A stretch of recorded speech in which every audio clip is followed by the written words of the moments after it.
Alrighty. No idea what just happened there. That was crazy. But sorry about that. We'll probably lose a bunch of viewers from that. But when I switched scenes, my computer, I thought it was going to explode. The fans all started running at max speed. My GPU was maxed out at 100%. My CPU was maxed out at 100%. And then it died. So, yeah. Anyways, welcome. Unfortunately, no good. Oh, yeah. Oh, sorry. Oh, there we go. RPG! RPG! RPG! RPG! RPG! So, any case, I apologize about the confusion and any problems that occurred as a result of this. I had tried to kill my settings, so I may have to re-up my settings here. It seems to be working fine now. So let's see if we can increase our bit rate. Yeah, so again, apologies about that, but these things do happen. It's the perils of going live, I suppose. In any case, welcome everyone to Knights of Last Call. My name is Derek Melinda, and tonight we are going to be talking about the most recent record-breaking Kickstarter that just wrapped up a short while ago, and that is DC20. I will say, I mean, granted now it's called DrawSteel, but MCDM RPG, which is what everyone's going to call it, MCDM RPG, DC20 Dungeon Coach. It's like, come on, guys. The vanity can only go so far. But in any case, yeah. So we're going to be talking about DC20 from the Dungeon Coach, and it's a first look. So of course, let me preface this by saying this is not a review.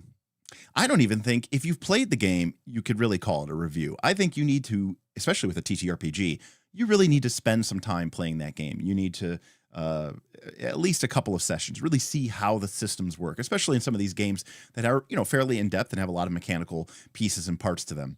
So I always preface this, and I still get comments where people go, oh, no, it's not a review. This is a first look. This is simply me opening up this RPG for the very first time. I may know a little bit. In this case, I know very little about this game. And other than it's presumably D20 based. But other than that, this is just me reacting to the game. And if this is your first time in a first look, you should know that one of the things that I'm trying to aim for with these games, or with these reviews, with these first looks, I guess this is true of reviews as well. But one of the things I'm trying to do with these first looks is really dig into three main things. These are the questions I always try to ask. One is this game about anything, right? Is this game actually trying to achieve a certain goal? Is it specific? Is it general? What is this game about? Secondly, does the game in its mechanical implementation support that goal? If we see something where, the game says, oh, it's about being epic fantasy and super heroic adventurers, and then you have a system where, it's all about your character dying of disease and dysentery, sometimes those things could feel counter-purpose. And you're like, why did they put that in the game when they said that their game was about this thing? And then the last is, if you do the thing, if you use the mechanics that the game gives you in order to do the thing that the game is about, how does it reward you? And is that reward a good incentive? Does it promote positive play cycles so that you as a player, and potentially as a GM as well, feel engaged and rewarded? As Mark Rosewater, head designer of Magic the Gathering, says, the fun thing should also be the optimal thing, right? Should also be the best thing. And so that's, obviously those are lofty goals for any game designer. Those are typically the sort of little nuances that I'm trying to sort of ascertain from this. We do have a bunch of people in chat. Welcome, everybody. I did see before the first stream crashed and burned. Apparently Alan being in here was just too much because I did see that the Dungeon Coach himself stopped by, but he couldn't stick around. He's got to coach his son. So that seemed very appropriate. So he did stop by and say he was looking forward to this. So I apologize that I wasn't able to highlight his chat because well, my entire computer rebooted and killed itself. But yeah, we got a bunch of new people in here. I do want to give a quick shout out to King Hodop, who's in here. King Hodop is not only a patron of the Knights of Last Call, but King Hodop is also very involved with running DC20 games via the DC20 West March. And I'm going to put a link in the description to this video. If you're interested in checking that out, maybe you, after this, you want to give it a shot and you want to play some DC20. It's not a game I think that currently any of the Knights of Last Call community games are playing, but it should be an interesting look. So before we get into to the PDF, I do want to say I actually just had the opportunity to meet the Dungeon Coach, Alan, at Gen Con. He's a friend of Mr. Stephen Glicker, as I am, and I ended up tagging along to a couple of dinners with Mr. Glicker, and by that I mean, Stephen's like, you should come, you have to come, and so I did, and I gotta say, again, first impressions, but he is, by his own admission, and this is why I'm very interested to take a look at this game, because by his own admission, he is fairly new to this hobby and to this world.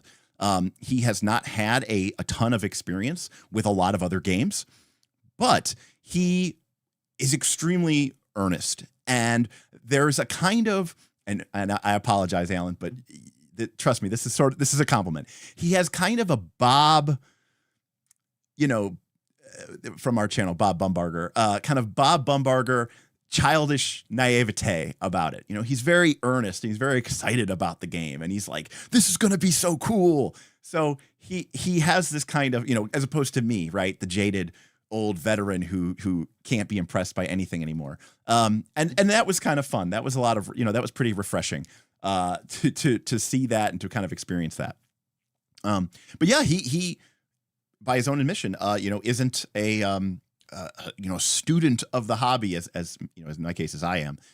So it's kind of interesting because his experience has been fairly limited. And so we'll see, where and how some of these game mechanics, if it's something that maybe we've seen before, or maybe it is something, surprisingly new and innovative. And so we'll take a look.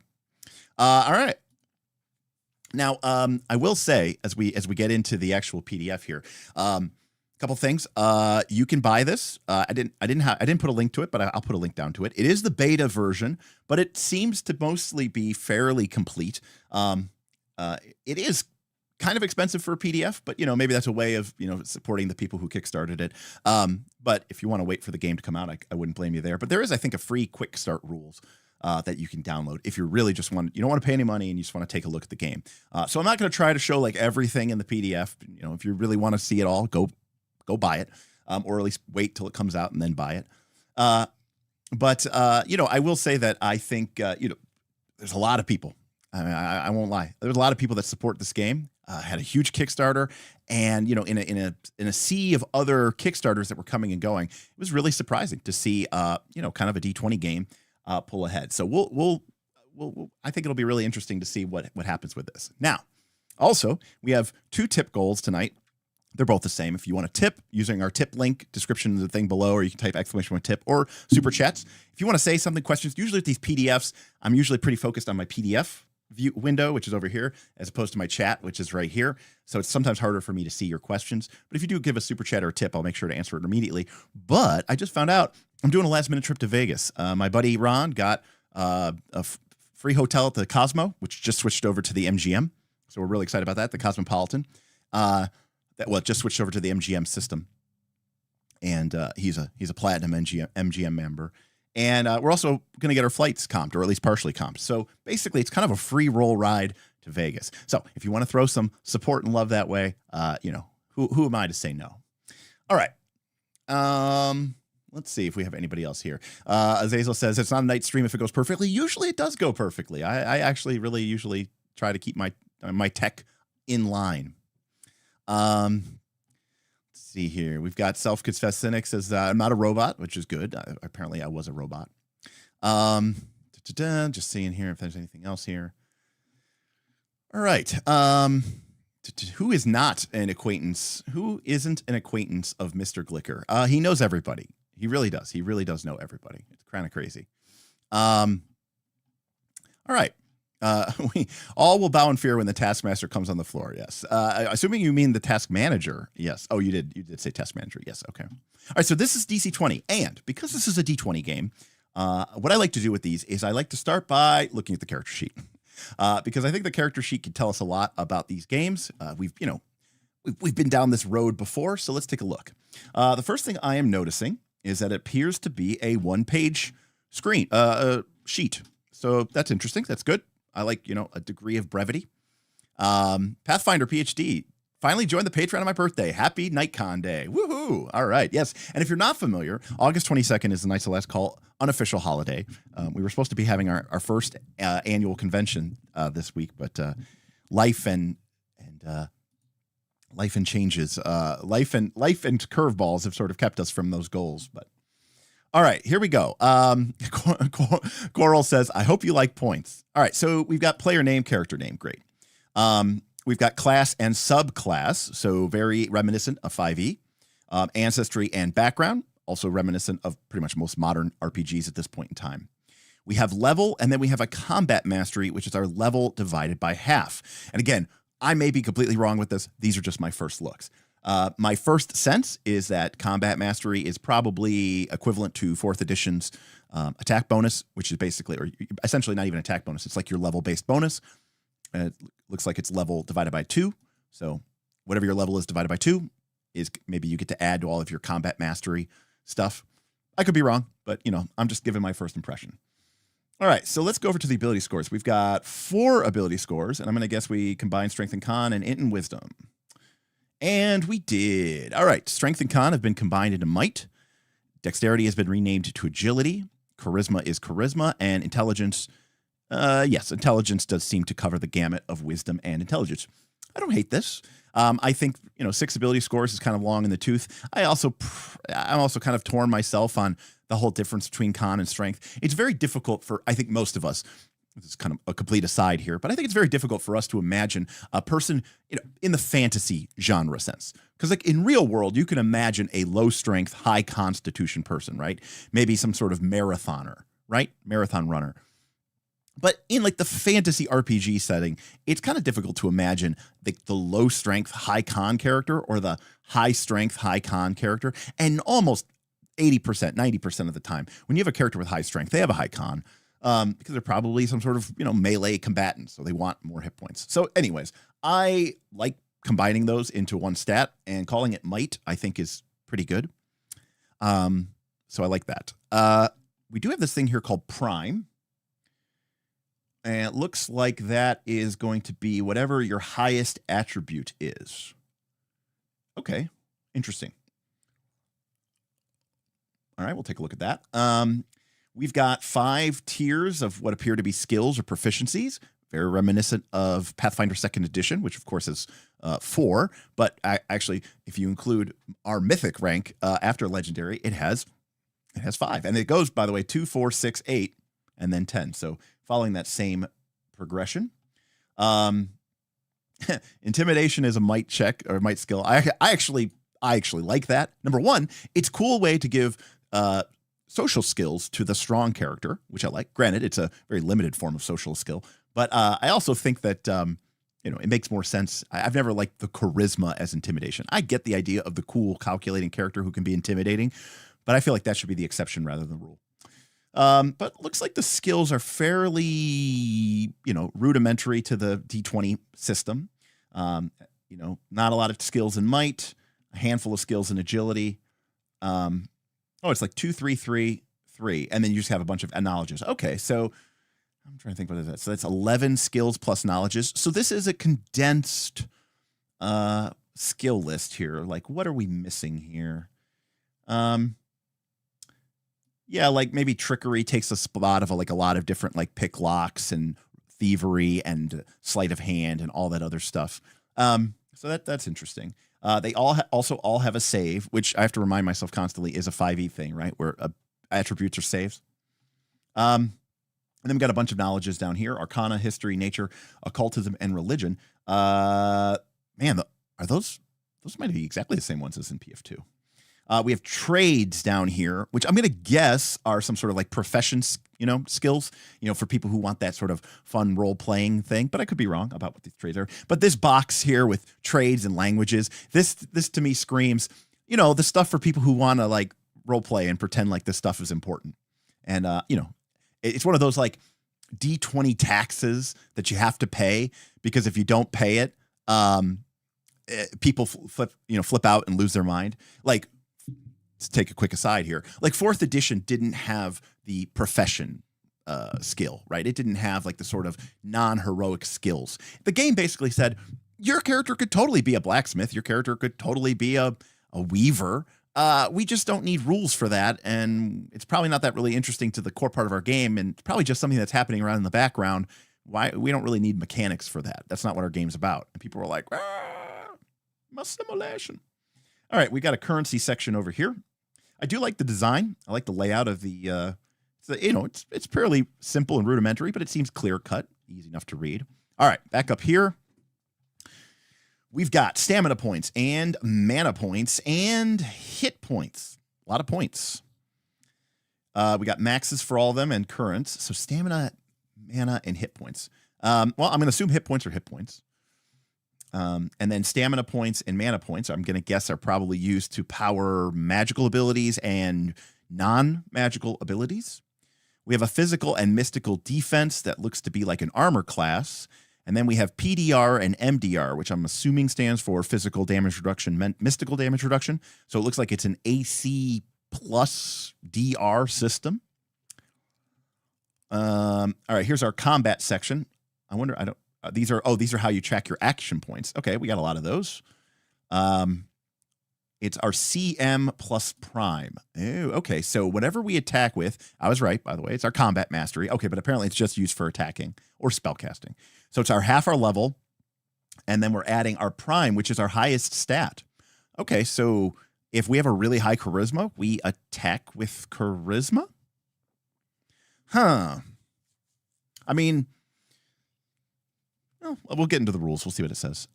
Move speed, jump distance. We got this attack worksheet here. And then we have resources.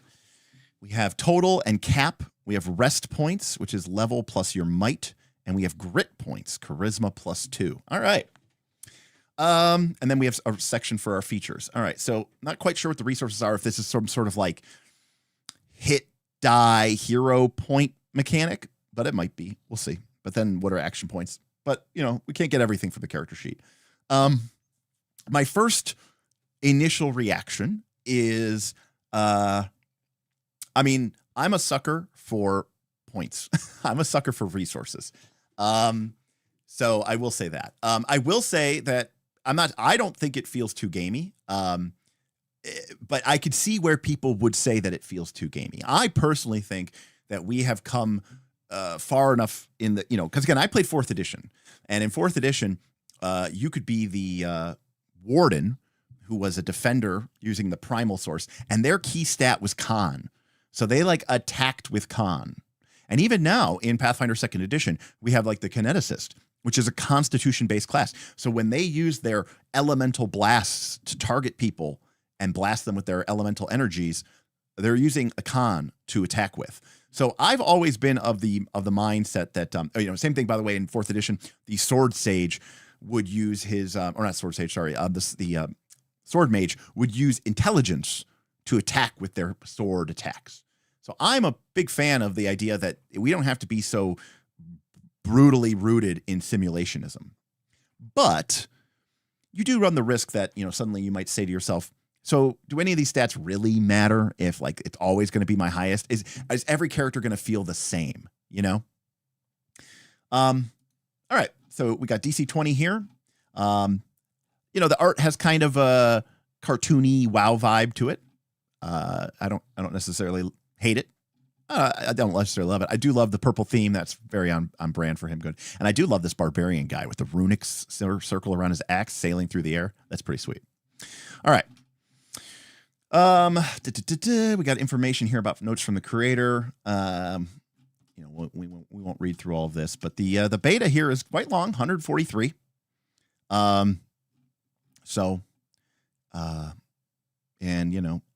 Looks like they have a fairly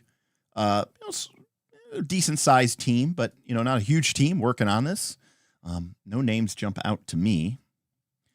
I mean, obviously Alan, but all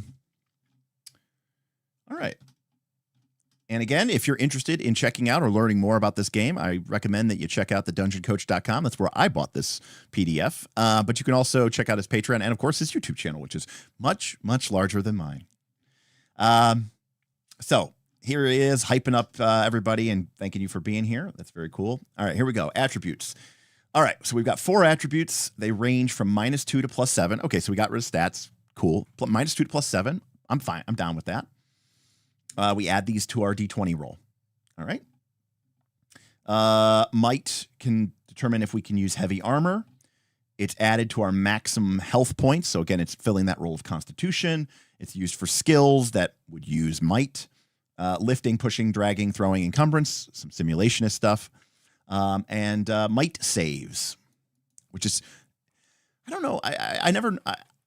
it's difficult for me because I grew up very quickly to go, through 3 periods where it's like I played 2nd edition AD&D where saving throws were like based on what was attacking you. So it was like breath weapon. Was it from a rod or a staff or a wand? Was it from petrification or polymorph? And then I went to 3rd edition where it was fort save, reflex save, will save. And then 4th edition, where it was still fort, reflex, and will, but they were defenses now, not saves. And then 5th edition got rid of all of those, and it went to all the attributes. It's kind of weird. I like these little tips, these little purple boxes. I think more games could and should talk to the person who's reading it. I mean, obviously, this is a beta, and it's designed for people who are new to the game, but I think this is a nice touch. I like the layout, 2 columns. I'm sure it's, it's the beta, so it's going to be pretty, art light. But, I think it's easy and readable. All right. Agility gets added to our physical defense, a.k.a. our armor class. Okay. And does the stuff that we expect agility to do. Charisma gets added to our mystical defense. And intelligence gets added to our mystical defense. Okay, interesting. So, on the whole, I like what he did with the attributes. It feels like every attribute matters. Charisma can contribute to a language check. You get a number of grit points equal to your charisma. Social skills use charisma, and of course, charisma saves. And then, I don't know what grit points do yet, so we have to take a look at this. But my initial gut check is that intelligence might be the least useful stat, but we'll see. You do get bonus skill points. I don't know how important skills are really in this game, but we'll see. And of course, intelligence saves are used for what will saves would be used for, which is not nothing. Although charisma is used for emotions and will dominate your will. So maybe charisma is actually the one that you're actually really worried about. Intelligence is more confusion, reading your thoughts, or using illusions. Usually we're less worried about those. Let's see. We don't care if DC's channel is bigger. Still love you, Derek. Oh, that's all right. Listen, I'm a very small fish in a very large pond, but I'm happy to be here and happy to have your support. Thank you, Mindblown. I appreciate it. Do languages work in any game that isn't specifically about language? No, is my general answer. And that's not a knock on this game, by the way. That's just a knock on all these DC20 games. I like to consider myself a fairly advanced, elevated, dungeon master, and I pretty much ignore languages all the time. Like, I just don't care. Yes. Good point, London. The Wild Sea language system is actually core to the game. So I will say that. Standard array. You start with 3, 1, 0, -2. Assign each value to an attribute of your choice. You then gain 2 additional attribute points to increase whatever attributes you want up to the attribute limit, which is 3. All right, so we know that we can't go higher than 3. We start with a 3, which is good. People are going to have the max, so smart. And so really your question is, do you want 2 3s? Do you want, a 2 3 or a 3 2 1, or do you want to get that -2 up to 0? And since everything does affect, your things, might is for your hit points. It says added, but I'm assuming if it's negative or something, maybe it still affects it. Agility is physical defense, and then int and charisma both go to mystical defense. So, you don't really want to tank something if you can't, Point buy. Oh, there's also a point buy. Okay. So if you really want to get cheesy with it, or you could roll. All right. Attribute limit. You can increase your attributes as you gain levels. Okay, so it does go to level 20, and you can keep pushing your attribute limit. Okay, pretty standard, pretty normal. I don't know how you can gain attributes here. Oh, here we go. As you get level up, you'll gain attribute points to your attributes. You gain levels 2, 4, 5, 7, 9, 10. You get more of these from a level 11 and higher as well. I mean, that feels like a lot. I mean, it all depends on like the math of this game and how this stuff is sort of baked in, because one of the things that you really have to be mindful of with, sort of DC20 games or D20 games, I should say, is if the monster stats are taking into effect. Because I mean, one of the things that we have to assume is that, this game is when you're level 5, I'm sure the game has to assume that your prime is now +4. And that at level 10, your prime is +5 and et cetera, et cetera. But one of the things you have to worry about here is what it's actually called like the hidden nerf, which is that as the things in the game are based around that prime maximum stat, if something isn't at your maximum, you've actually gotten worse in that stat than you otherwise would. So that's something you have to kind of be mindful of. I'm not saying that's what's happening here, but it is something to be noted. And this is a little bit of an unusual progression for me. It's like 2 and then 4, 5, and then 7 and then 9, 10. I mean, I guess it's like, yeah. It's a little strange. I wonder what the reason was for that. Prime. This is your overall experience and prowess as adventurer. Use your prime modifier as a primary bonus to checks involving attacking, casting a spell, and awareness of dangers around you. So basically everything but skills and saves. Your prime modifier is commonly associated with the following. Oh, no, it is. Oh, no, the DCs. Okay, yes, okay. So your attack checks, your spell checks, your save DCs, and your awareness. And so it sounds like it's using both spell checks and save DCs. So it's kind of like a mix. I don't know if that's a mixture like you might get in, D&D or Pathfinder. So I'm of two minds of this. On one hand, I get it. It makes the balance of the game a lot easier. On the other hand, if you're going to have attributes, it feels kind of strange to kind of then say, and it kind of doesn't matter what your attribute is because your saves, your skills, your spell, or your saves, DCs, your spell checks, your attack checks, and your awareness checks are all just going to be based off of your highest one. And so we're all going to have the same highest stat. Again, I'm not saying it's a bad thing. I'm just saying it's a, and again, I right here, he calls it out. He's aware of it. The prime modifier allows you to create the kind of character you truly want to play without negatively impacting your combat prowess. So you could be the charismatic barbarian. So this is like, fully leaning into this idea of, getting away from simulationism, leading into gameism. We've got a game here. Your character has to be at the right level to compete. And if they're not, what's the point of even playing? But, it does run the risk of feeling samey. So we'll have to see.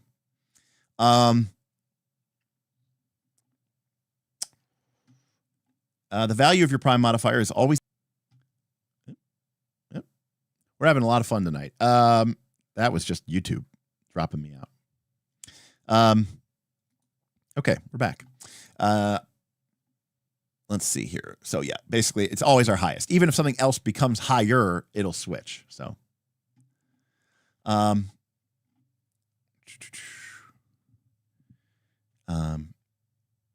they have a variant here. Instead of a prime modifier being determined by a PC's highest attribute, it's instead equal to their attribute limit. This means it's always maxed out no matter. Okay, so this is like you don't even care. It's just always considered to be the maximum. This is designed for PCs who want to create a PC that's more well-rounded, doesn't have one or two attributes they lean on. Yeah, because again, I mean, there's absolutely an incentive here to keep one of your attributes at the very highest value. And the other ones then gain a lot less marginal utility,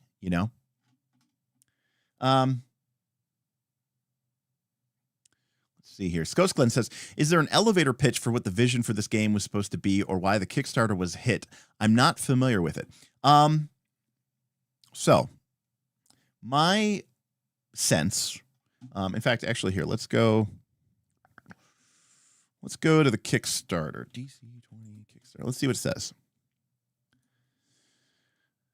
All right. It says, and I quote here,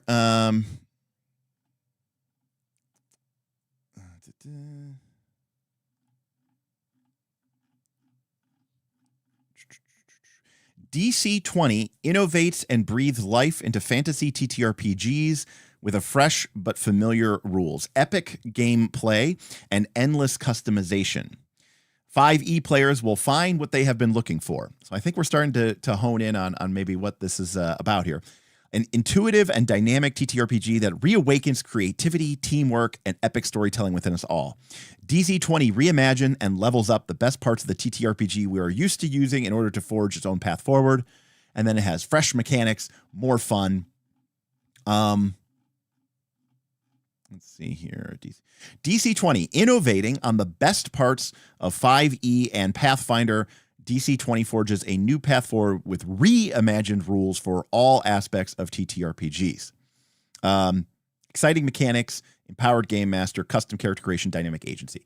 And so my general sense here is he was unhappy with some elements of 5e and heard from his large cut base of maybe his own personal issues as well about the things that they didn't like about the game. However, they probably rightfully did not want to abandon D&D and go play some crazy, weird, indie RPG, like one of these on the shelf. So, which is fine. I mean, people like what they like, And Coral, I think that also is probably a good way to say it.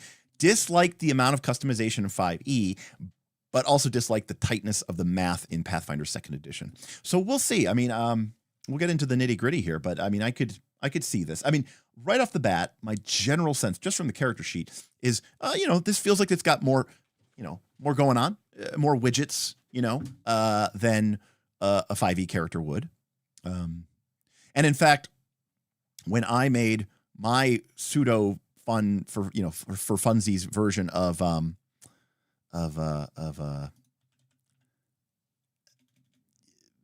5e, which is called Dungeon Time Extreme, it was basically kind of a same generic concept as well.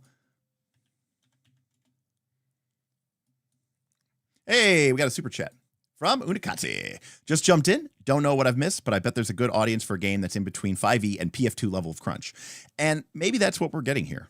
But I was going to say is when I made my 5e hack for Dungeon Time Extreme, you had hit points, but you also had resilience, which probably was a lot like stamina points. And then you had willpower, which was a lot like mana points. So I get where they're coming from here.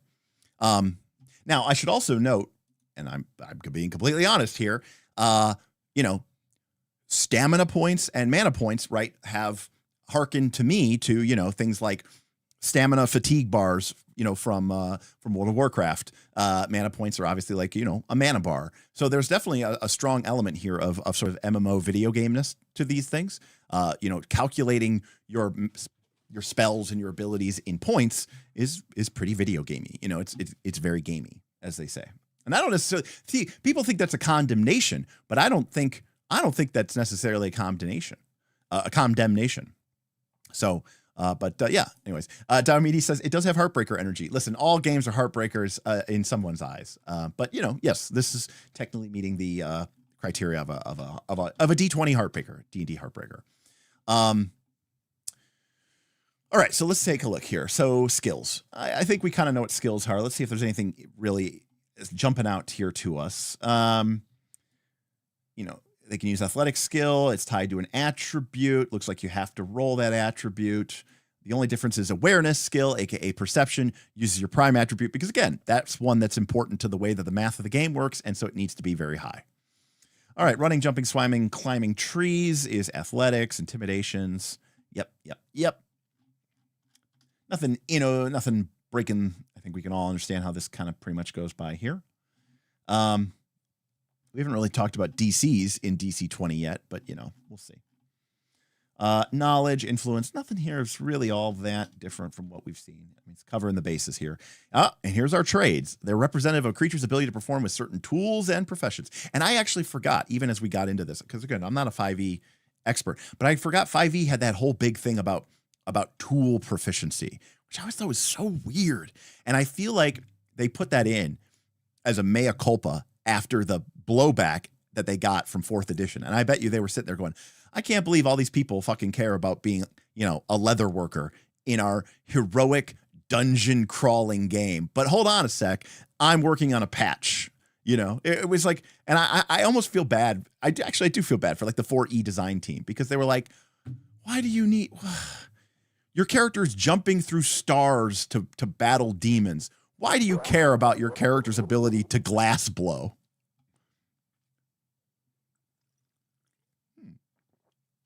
Dungeon Coach was semi-pro. What the fuck does that even mean? In WoW before D&D.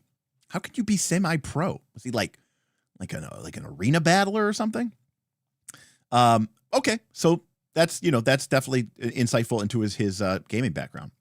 I actually downloaded WoW the other month because Cataclysm either just started or was about to start or something in the classic, and Cataclysm was like my favorite expansion of all time. I quit after Pandaria. He used to get paid. Oh, no shit. Math Guy Day says there are people that get paid to play WoW, like the top rating guilds have salaries. That's crazy. Well, I mean, if you're getting paid to play it, that is definitely a pro. London says this. Now, Casey says, I'm late, and I know nothing next about the system. I assume it coming from a 5e tuber that it's 5e, but steals good bits from 4e, PF2, and others. Well, here's the thing. And again, I don't know exactly what the basis of this is, but when I spoke to the Dungeon Coach at Gen Con, I got the distinct impression that, he really didn't have a whole lot of experience from a lot of these other games. But my sense is that he was aware of 4E and certainly aware of PF2. And, my general sense is I think he's probably taking some of that core elements of 5E and he's just adding in some of these extra, I don't know what to call them, but 4E would call them, hotbar abilities, in order to make your character pop off this page a little bit more. Because, kind of giving you that like big dick anime energy. Not saying that that's exactly what they're going for, but All right. Well, I don't really care about trades. Sorry. But we're going to skip all this. Okay. Got some languages and stuff like this. Okay. Mastery. Okay, so they don't call it proficiency, they call it mastery. So you can do this with your skills, your trade, and your languages. You gain bonuses. If you lack mastery, you get certain penalties, such as adding no bonus. Now, interestingly, if I'm reading this right, you do not add your level to any of these skill checks, trade checks, or language checks. So that means that as you level up, your character will always get better at combat mastery, but will not necessarily get better at languages, trade, and skills. Okay. I don't hate that. Actually, don't hate that. Pathfinder 2 does that, and I kind of hate it. Actually, 4th edition D&D did that, and I also did not like that. And let me explain why. Self-confessed Cynic says, shout out to Anime $2. By the way, Vin, we've got it set up. This Sunday, it's going to be only for the patrons of the Knights of the Last Call Patreon, but this Sunday, Bob and I are going to watch Delicious in Dungeon, the anime. We're going to watch at least an episode or two, and we're going to be live reacting. You can watch me just die inside as we watch this, what I'm sure will be horrendous. So let me tell you a story, a 4th edition story. It's actually one of the things that it's actually one of the things that, like, as we played 4th edition, we became very aware of. And this is what I was kind of hinting at and alluding to earlier. And again, I don't want to condemn this game because I'm not necessarily saying that he doesn't do this or he does do this, but let me be very clear. So 4th edition D&D, for those of you who did not know, as you gained levels all the way up to 30, you added half of your level to basically every check you made in the game. So you added half your level to your attack rolls, you added half your level to your spell attack rolls, you added half your level to your skill rolls, right? So what this meant is that the game assumed that your skills and your attacks and your spells were all going up, up, up, up, up, up, up. And the game had to be balanced. And like what Alan did here, they had to be balanced around the character's highest attribute because that was the only way that they could make the game balanced. So what this meant, there was this very strange effect which occurred, which is that at the beginning of the game, your character may not have the highest dexterity. They may not have the best skill with being acrobatic, but even your starting level character would probably be able to successfully make, an acrobatics check if they needed to. And this is true in Pathfinder 2nd Edition, where if your character needed to make a acrobatics check and your character wasn't a very hyper skilled, character, you still might be able to make that check. But 20 levels later, all the DCs have skyrocketed and your character's acrobatics check hasn't really gotten that better, but the game assumes that it has. And what this means is that your character is now worse. They were never really good at acrobatics, but it means even though they're a high-level, badass, proficient adventurer, they really can't do the things that they used to do when they were lower level, and it always felt very weird to us. Again, is this revolutionary? No, but in a very interesting way, he has divorced combat. I mean, and let's also be very clear about something here. I know I'm going into this probably too deep. We got a lot to go by. A lot of people, okay, and I mean a lot of people, view their TTRPGs, their what we call fantasy 20 games, in a very sort of a very juxtaposed way. They view it in a very binary fashion. Okay, a lot of people look at their D20 games like that.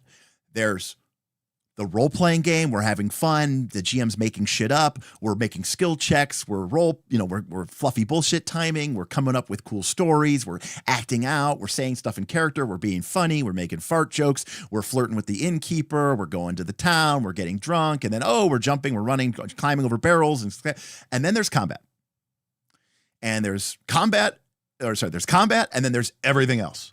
And that is just the way that a lot of people view these games. I mean, think about like a Final Fantasy JRPG. It's like overworld and you're talking to people and all this other stuff. And then, you zoom in and you're in combat and it's like a different thing with its own unique set of challenges and difficulties. Now, that is a very gamist conceit, right? In a simulationist sense, you should not just get better at combat, but not automatically get better at your other skills.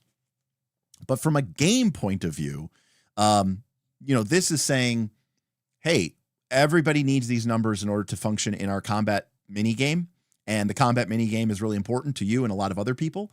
But outside of that, we're not just going to assume that everybody is just, auto leveling up. All right. So they could be very interesting. We'll see what they do with DCs and some other stuff here. Roman asked, wait, subbed or dubbed? I went on a lengthy rant about this in my Patreon, but the answer is dubbed. I believe fundamentally that movies are a visual medium, and I should be watching the art and the cinematography and the whatever that is on screen.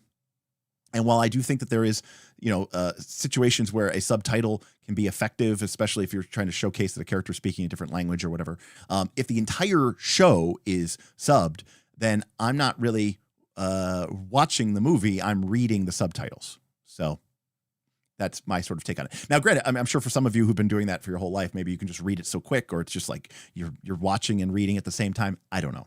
But I'm also not one of those people that I know so many people who are like, oh, I watched that show. And I was like, how did you watch that show? He's like, didn't you have to go to work? They're like, yeah, I watched it while it was on in the background. I can't do that. If I'm watching a movie, I'm doing nothing else. I'm not working and watching a movie. I don't consider that watching a movie or watching a TV show. If I'm sitting down to watch a TV show, I'm not on my phone. I'm not on my laptop. I'm not on my Discord server. Okay, I'm definitely not working. I'm not reading a book. I'm not doing something else. I'm just watching that show. It's a very engrossing thing for me. Anyways. All right. Simeon says the divorce of skills from combat level is part of the why intelligence is actually very important in the system. That is you know what, Simeon? That is a good observation. Let's take a look at this here. So skill mastery represents your proficiency with a skill. Why not just call it proficiency? See, it's weird to say, what's your mastery? Novice. And then you have a level called master. Is this just being different to be different? I think you should just, I think you could call this skill proficiency, and I think it'd be okay. So we've got 5 levels up to 10. Well done. It always bothered me that Pathfinder 2nd Edition didn't, it stopped at 8. Come on. Where's the 10? Let's see. Derek says, I'm definitely not watching Derek right now then. Okay, Derek, except, well, maybe the PDF is different. Maybe these first looks are different because there's something to look at, but this isn't predominantly a visual medium. This is more of a podcast, and, there just happens to be video of it, right? So this is where I'd say, no, like that's fine if you're just listening to this and not really paying attention, because it's not a visual medium. All right. Now, each skill mastery level gives you 2. If you have 2 skill mastery in the athletics, you get a +4 bonus. And there's a limit. So everybody starts at novice, or you can only go to novice, and then you can go up to adept at 5 and expert at 10. Okay. You gain skill points from your background's class intelligence if it's positive, so no penalties, and possibly from talents you choose. Your background grants you 5 skill points. Your class gives you more skill points. Your talents grant you skill points. And intelligence gives you a number of skill points equal to your intelligence. If your bonus is negative, then your total... Well, hold on a second here. It says intelligence if it's positive. And then here it says if your intelligence is negative, then your total skill points is reduced by the same amount. Which one is it? Now, this let's see here. I'm wondering how this is one of my it's one of my classic problems. This isn't really this is not a condemnation of this game at all. But see, part of my problem with intelligence is that intelligence is very good, and this is true in Pathfinder 2nd Edition. It was true in every game except for 3rd edition. So let's say we're starting off our character, and our character is really intelligent, right? And that gives us an extra level or 2. Okay. And so we start, but our max cap is novice. So we're not actually better at any of these skills. We just have more of them, which is fine. Okay. But then as we continue to gain levels, and we presumably gain more skills as we gain more of these points as we level up. Skill mastery increases, I think they're called.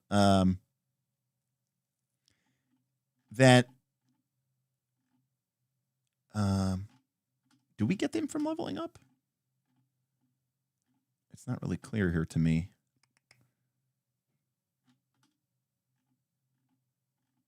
I guess I'm just trying to wonder, like, where, because one of the problems is, like, intelligent characters usually have a lot of skills, but they're not necessarily better at them.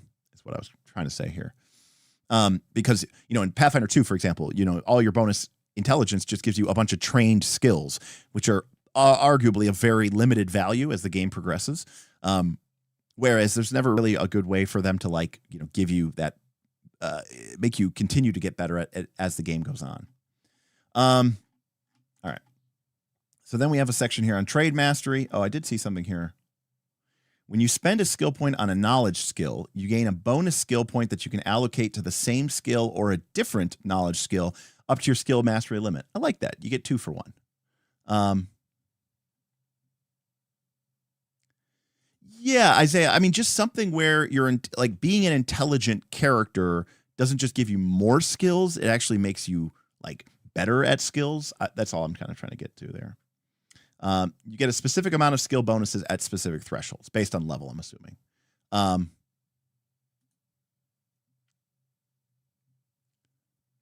Yeah, Coral, I'm saying, yeah, obviously if you continue to pump your intelligence, throughout the game. But yeah.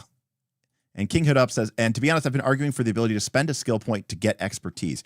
Yeah, I think that I don't know. There's something to be said about that mechanic. But all in all, also we can convert our skill points into trade points. In other words, but not the other way around. You can convert something useful into something FBT, but you can't convert something FBT into something useful.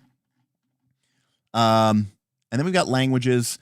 I like this system, by the way. This was very reminiscent of in Mutants and Masterminds, actually. Mutants and Masterminds had a languages thing, and it only had 2 points. The first point, basically, you could read and write and speak the language. You were fine. If you had 2 points, you were like a complete fluent master, and that was it. End of the thing. So I like this. This is a good, nice little thing here. It's fine. Also, you can convert trade points into 2 language points. So again, highlighting the fact that these are not as useful. And I like that. If it's really important to some character that they want to have a bunch of languages, then go ham. Zazel says, trust that we're here for the unreasonably in-depth analysis and side tangents. Try making a character and you'll see how interesting and expressive it can be. Yeah, maybe we might get to it. Thank you, Azazel, for that. Yes, we're definitely here to dig in. All right. So my thoughts on the skill system are,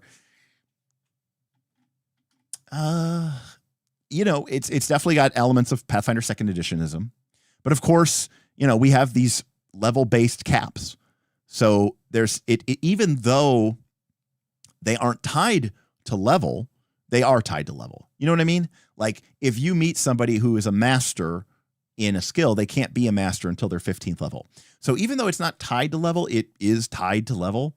And I don't know. I don't know if so, in that respect, it feels a lot more aligned with some of the more traditional D20 games. All right, combat mastery. So, okay. So it is our DC, physical defense, mystical defense, attack check, and skill checks, spell checks. So this is basically everyone's numbers will all be the same. I mean, obviously you're going to have different stats that are going to affect your mystical defense and physical defense and et cetera, et cetera. But by and large, the baseline is going to be the same. And so these numbers are going up for what purpose?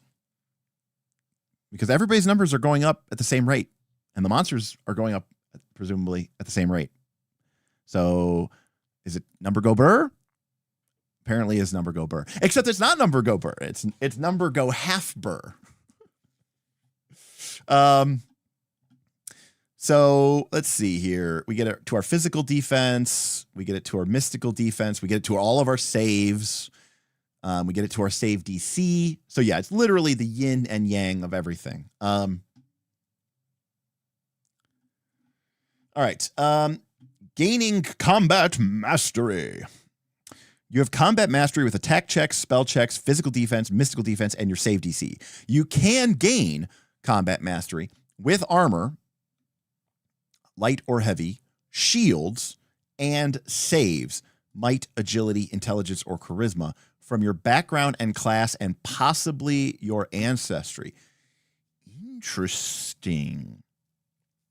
So does this mean if I don't have mastery with one of my saves, that my save is going to be like 10 less than my other saves at the end of the game? Now,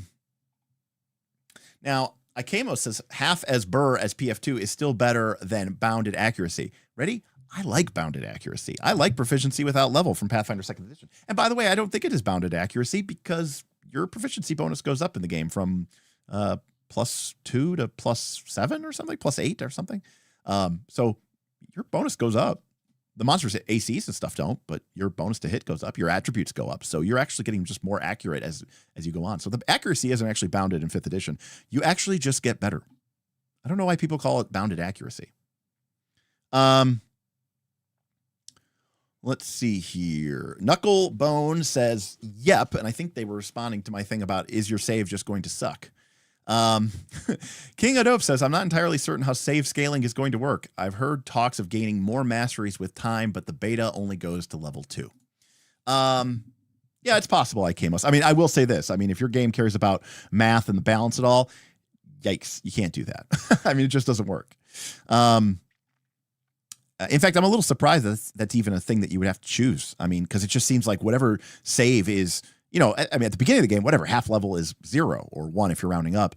But even by the time you're like level 6 or level 8, I mean, 4 points of bonus is a lot, especially in a game that has the D20 range. But I like that some of this stuff, it's not just your class. It's from your background. It's from your class. It's from your ancestry. I like that those things add into that as well. So background gives you mastery with 2 saves of your choice. All classes grant mastery with light armor, and some classes grant mastery with heavy armor, light shields, and heavy shields. All martial classes grant weapon mastery, and all spellcasting classes grant spellcasting mastery. Okay. Ancestry. Some ancestry traits, such as natural combatant, grant mastery with heavy armor and shields, and some talents grant mastery with weapons, heavy armor, and shields. So if I'm reading this correctly, our background gives us 2 mastery saves. Basically 2 saves that we're good at, and seemingly nothing else. Yeah, right there. Woo. That is brutal. All right, what if we don't have mastery? All right, so spellcasting. When we make a spell check, we don't add our combat mastery to the check. Usually only possible when casting spells from items such as wand spells, of course. Now, I don't know what the monsters are going to be like, but let's imagine for a second that we had 2 PCs that were facing off. Now, we saw from here that you always, let me see if I got this right, you always have mystical defense as one of your masteries. So if you do not have spellcasting mastery, past a certain point of the game, you will not be able to attack people. Same thing is true with weapons. Now, when wielding a shield in which you lack mastery, you have disadvantage on all attack checks and spell checks. In other words, when wielding a shield in which you lack mastery, you cannot attack. Again, I'm not, I remember 3rd edition D&D was like, gone are the limitations of the past. You want to dual wield? Anybody can dual wield. And it's like, you want to be a wizard who wears full plate armor and a shield? You can wear full plate armor and a shield. And then it's like, you get 3rd edition D&D, and it's like, you can attack 2-handed weapons, -6 to attack with your primary weapon, -10 to attack with your offhand weapon. And it's like, yep, you can cast spells in full plate armor and a shield. You'll have a 75% arcane spell failure percentage. Yes, you are technically giving me this option, but it may as well. Like, the number of times in a game that is actually going to come up and matter is going to be extremely limited. I don't really know what action points are, but let's assume for a moment they are what you can do in a turn. Like Pathfinder has 3 actions or whatever. So maybe you spend your action points throughout the course of a turn, which is an interesting way of thinking of it, like as a resource maybe. Anyways, okay, it's reduced by 2. Well, if I remember my character sheet correctly, it looks like you get 5. Nope, that is grayed out. So looks like you get 4. So you're giving up 50% of your actions so that you can wear armor, which just say you can't wear it. Why would you let someone do that? No one's going to do that. You know who's going to do that? London. London's going to do that because it fits his character and it's what his character would do. So anyways, I'm not saying this isn't by itself. It's not a bad rule. There's nothing wrong with this rule. I'm just saying you could have saved a lot of text and thought process and just said, you can't wield a shield if you don't have mastery. You can't wear armor if you don't have mastery. But this is one of those things where people's minds break and they go, no, it has to be simulationist. We have to let people, obviously people could pick up a shield. And it's like, okay, yep, we'll let them pick up a shield. You'll be brutalized for it, but you can do it. Don't say I didn't say you can't. And then this, again, as we talked about before, if you're making a save and you don't have the mastery, very quickly that is going to fall off. And from everything that I can see from the sources of mastery, we start with 2 saves mastered and nothing else is granting increased mastery. Anyways, very interesting. All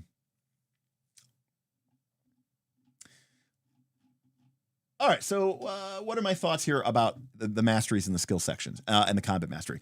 There's something interesting here.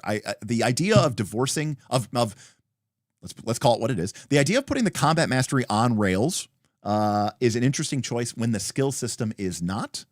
That being said, I am a little concerned about the fact that these things are all going to scale, except for the places where they're not going to scale, in which case you are just going to be brutally under advantaged for the game. And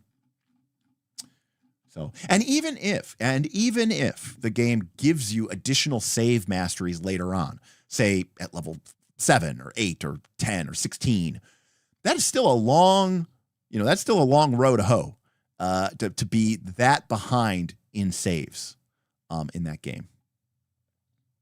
All right. Checks and saves. Guess what? We're going to roll a D20. Yay. When they initiate an action, that is a check. If they are reacting against an effect upon them, make a save. It's weird, isn't it? Isn't it weird that we still use this language? I'm just thinking, like, there was a time and a place where saving throws were very different from checks. In fact, they used a completely different mechanic.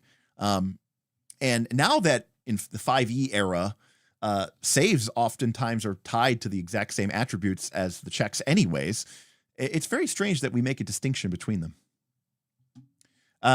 Types of checks. We have flat checks. Oh, but that's not... When a creature attempts to perform an activity that does not benefit from a mastery, they just make a flat might check. So in other words, it's just an attribute check. So isn't this all saying that all checks are basically modifier plus mastery?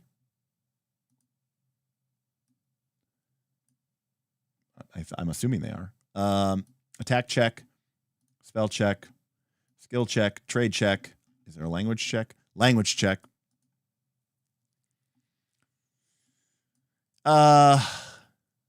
This is just me doing a random aside, but I has anyone ever thought making a language check was interesting? Although I did see that if you get 2 blanks in it, you don't have to make them anymore.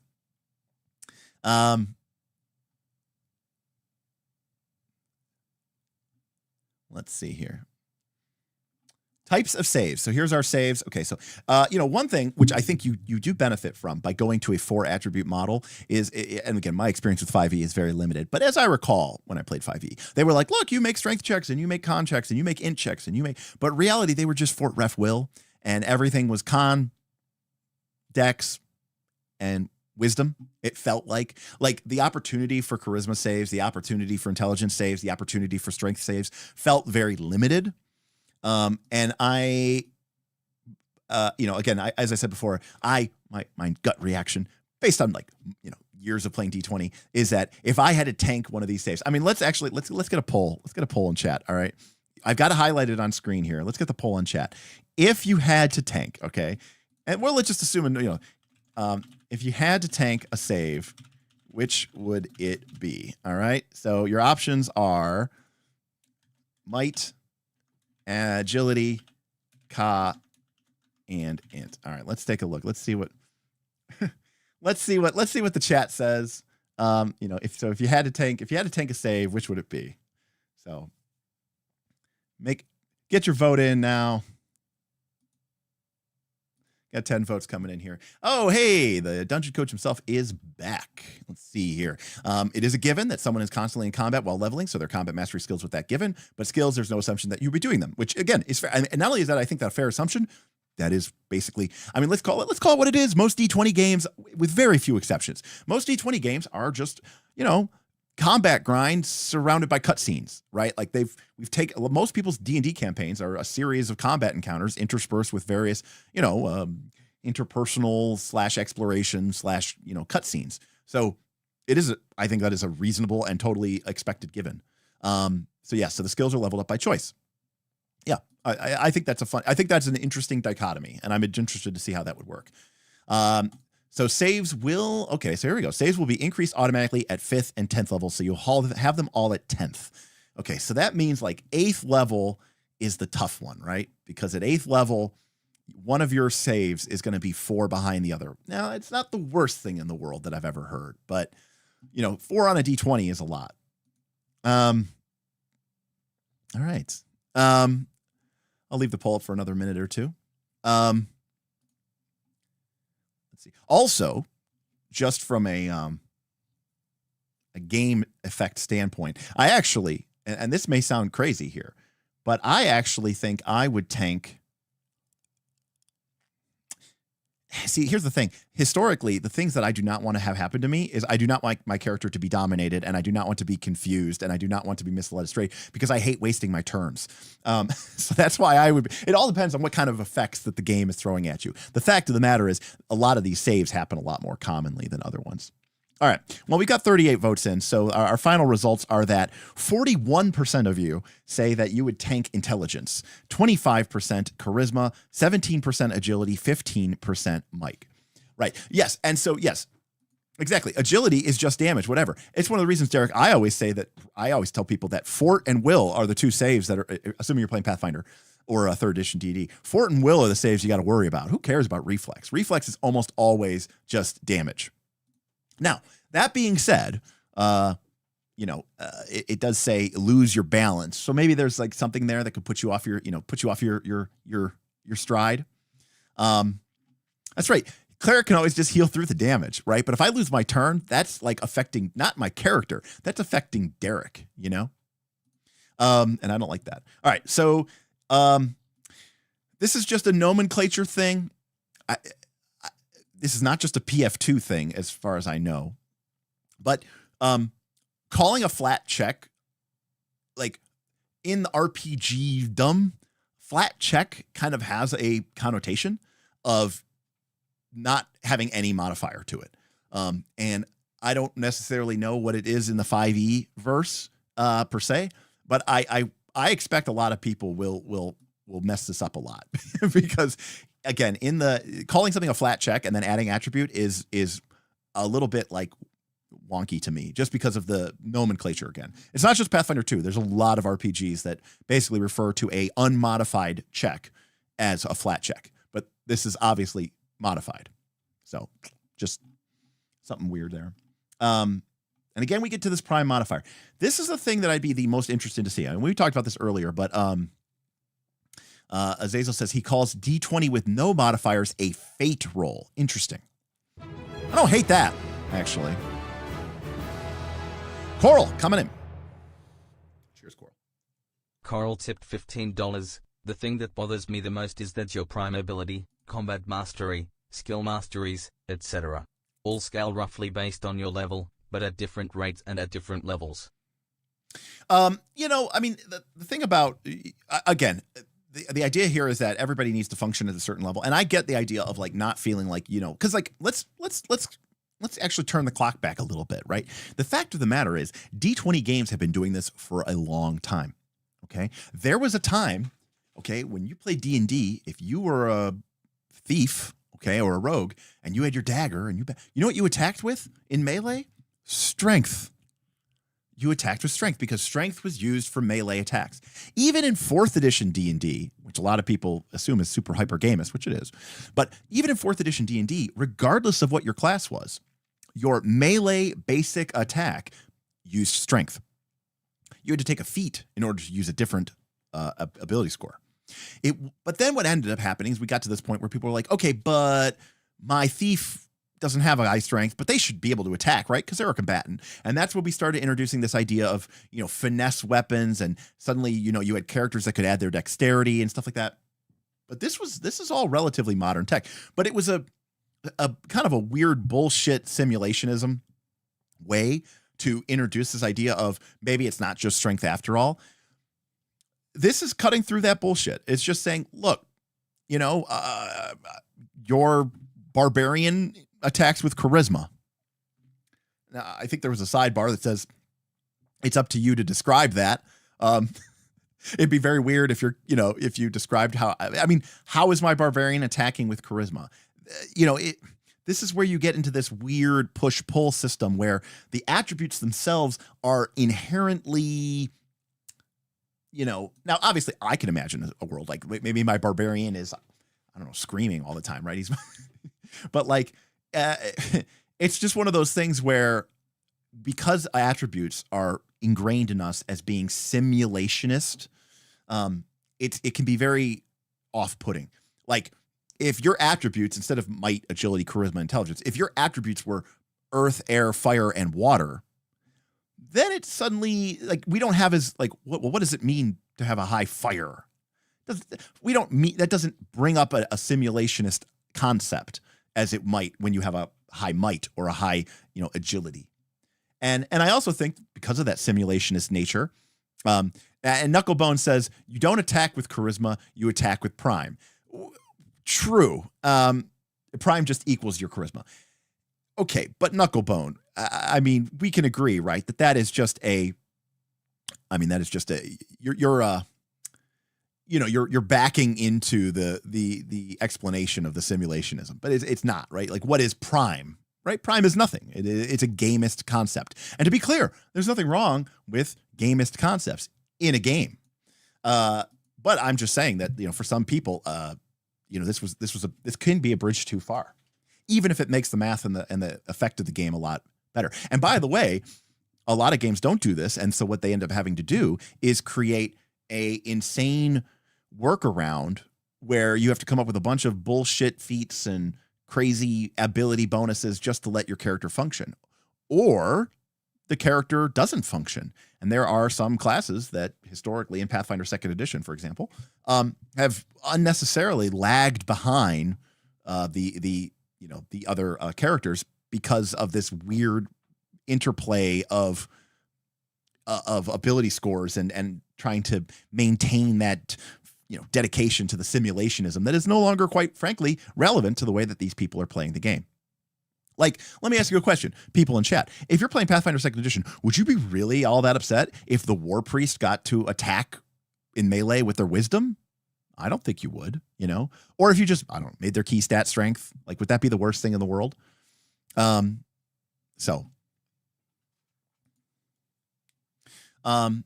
Knucklebone says prime represents your adventuring experience. And for that reason alone, that is why I think I like this optional rule here. Right? Because look, if you're going to tell me that this thing needs to be maxed out and, it needs to be, that's the thing that we do, then I would just use that. This is what I would probably end up using then, because, and at that point, we're having the numbers to have the numbers, right? Because like if we know that everybody in the game is gonna have a +3 at level 1 and a +4 at level 5 and a +5 at level 10 and a +6 at level 7 and a +7 at level 20, and everybody knows that, like. Why beat around the bush, right? I think you just go with this. This makes the most sense to me, if that is the case. Strength-based divine cancers. Did another game do that? Yeah, 4th edition did that. I think strength-based clerics in 4th edition were awesome. Derek says, might is both con and strength. You can imagine the divine channeling is exercise of fortitude. That's true. Francois says, yeah, that optional rule should be the base rule. Knucklebone says, I like that rule as well. Yeah. But yeah, numbers are important because they have to go burr. Yeah. Because like, is it so crazy to imagine a game? I mean, I know it's difficult to imagine this, but did you know that for the first like 25 years of 30 years of D&D, your attributes just didn't go up. You just rolled them and then that was it. Well, if you look here, Jeff, prime is sort of an attribute, but also sort of not an attribute. It's kind of like up here on its own, which again is why I think I like that optional rule the most. All right. We've got making checks, special checks, contest checks, attribute checks, checks, passive check. 8. Plus all of your bonuses. Whatever happened to take 10? Am I right here? Like in 5e, right? Your passive bonus starts at 8 because your base proficiency starts at 2. So it's like starting at 10, right? I'm just wondering why this starts at 8. Like, does it need to start at 8? Should it start at 8? Or is this just like a 5e carryover? I'm just wondering why this is 8. Because This means that you are disadvantaged for using a passive skill instead of rolling.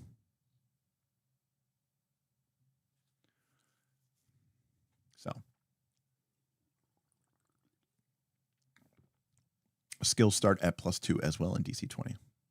Well, sort of, right? Because you may not have every skill. Oh, I guess you don't have proficiency in everything in 5e either as well. 5e was 10 plus mod. Okay. Interesting. Oh, I'm thinking of DCs, KC. I think, correct me if I'm wrong, 5e DCs were 8 plus proficiency plus mod, right? Yeah, Isaiah. I completely agree with Isaiah here. It's a meta attribute. It is not an attribute. It is a meta attribute, and it's very gamous, but it's better than PF2, requiring you have an 18.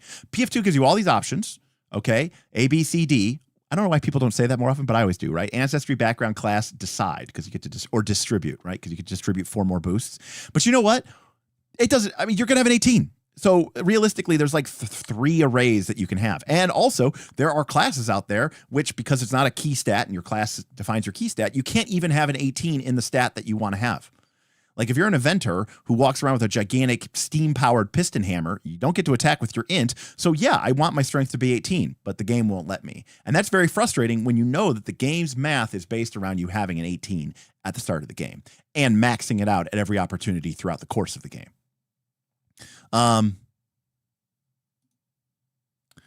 Let's see. Well, to be clear, King Hodop, I really don't care about take 10. I prefer take 20. So like, take 20 to me is like one of the best rules in the game. The reason why take 20, by the way, was awesome and it didn't work in the modern game set is because the downside of take 20 is time. And there was a time and a place in the RPG hobby where taking time actually meant something, usually in a dungeon, usually with random encounters. But that meant less and less and less as time went forward. And so that's why people had a lot of problems with take 20 and they didn't understand where it came from and why it didn't feel like it was an auto win. And of course you could argue that the plot would advance, but there were very few DMs out there who were willing to go, well, you guys took 20 in that one room searching for a secret door, and then you took 20 into that other room. And so, yeah, by the time you get to the ritual chamber, not only is the prince dead, not only have they drained his blood, not only have they used his spirit to summon the nether demon, they've gone home for the day. The janitor crew of the cult is in here mopping up the blood because, you took so long. I like most DMs didn't do that, right? Hey, I took 20 in that room. Hey, I took 20 in that room. Hey, I took 20 in that room. And then you get to the final chamber and the GM's like, you arrive just as the ritual is reaching its pinnacle. Dark energy spirals out of numerous blazers, which, it doesn't matter how much time they took. So they're like, well, why wouldn't we just take 20? Anyways, I digress. Disadvantage. Oh, shit. If you have permanent disadvantage, you add or subtract 5 to your passive check. I think that's from 5e too, right? Saves.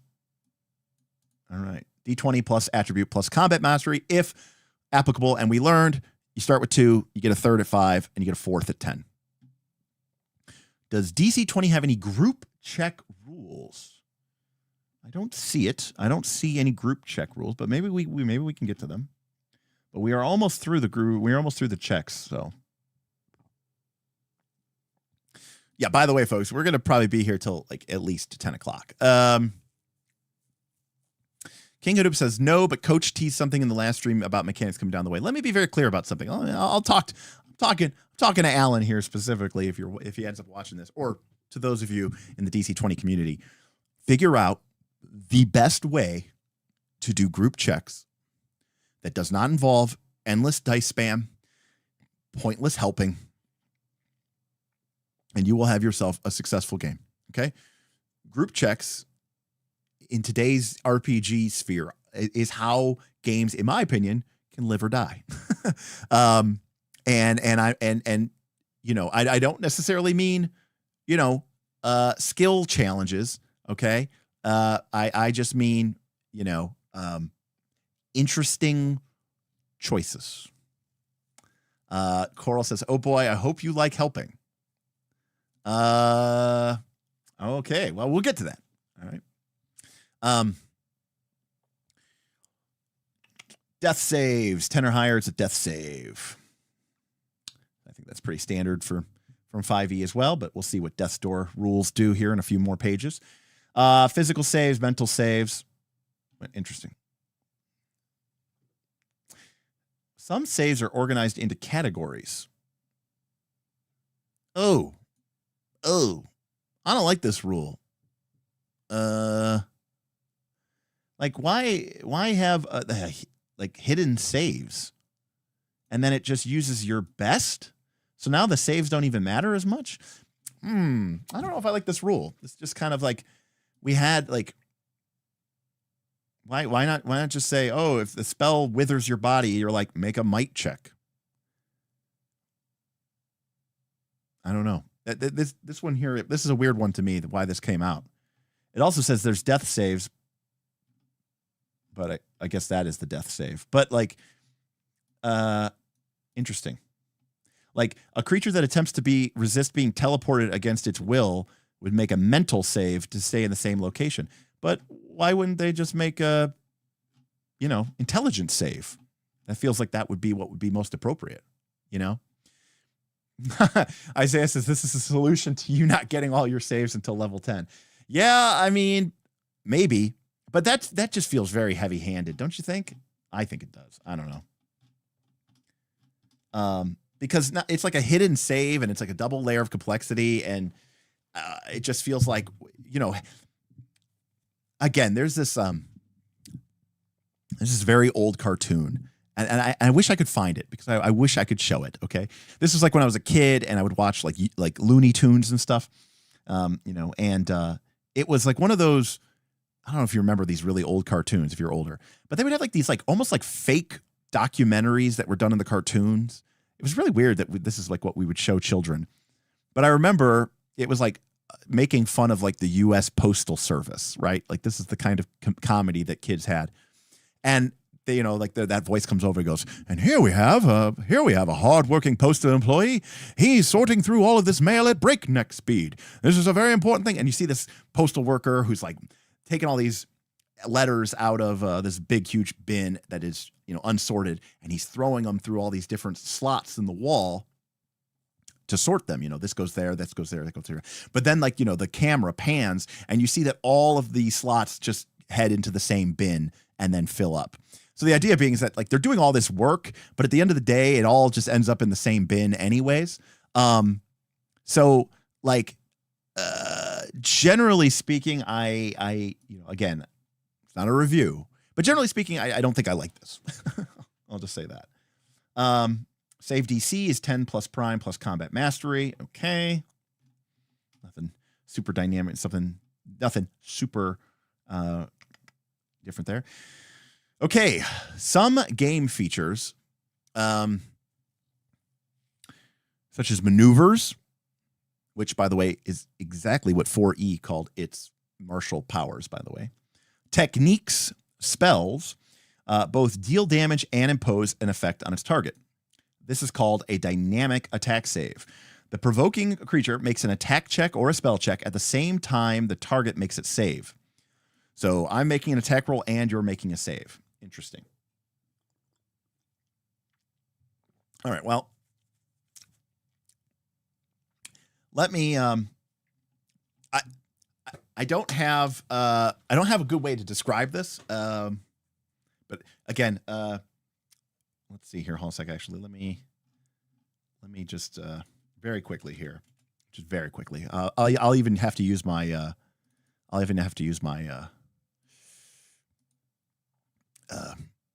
my mouse because I don't have my tablet around me. Just so we're very clear. So in the RPG Strike, which I think is probably the best example of this. Oh my gosh. All right. I lied. It's too much for me. All right, here we go. So in the RPG Strike, you roll a d6 to attack. Okay. And there's really no modifiers or anything like that. But everything in Strike, all the attacks, okay, all the attacks have what is called the damage, okay, and then the effect. So like all the different like attack powers, techniques, spells, they all do damage and an effect. So something might do 3 damage, and the effect is it slows them, right? Maybe this is like Ice Blast or something. You might also have a power called like Bloody Cut, and the damage is 3, and the effect is 2 more damage, right? So basically, you get both. So the way Strike works is when you attack, if you get a 6, okay, it's a critical hit, and you do double the damage, and you get the effect. And then if you get a 4 to 5, it's a regular hit, and you get the damage, and you get the effect. And then, and I could be wrong here, but I think if you roll a 2 to a 3, it's basically like a glance, and you get the damage or the effect, your choice. Okay, and only on a 1 do you miss. So number 1, I like the percentage odds of this as well. But number 2, I always thought this was a very clever way of doing this because it's still just 1 die roll, which I like. But the other thing is, it means that as a player, you really get to decide what you prioritize.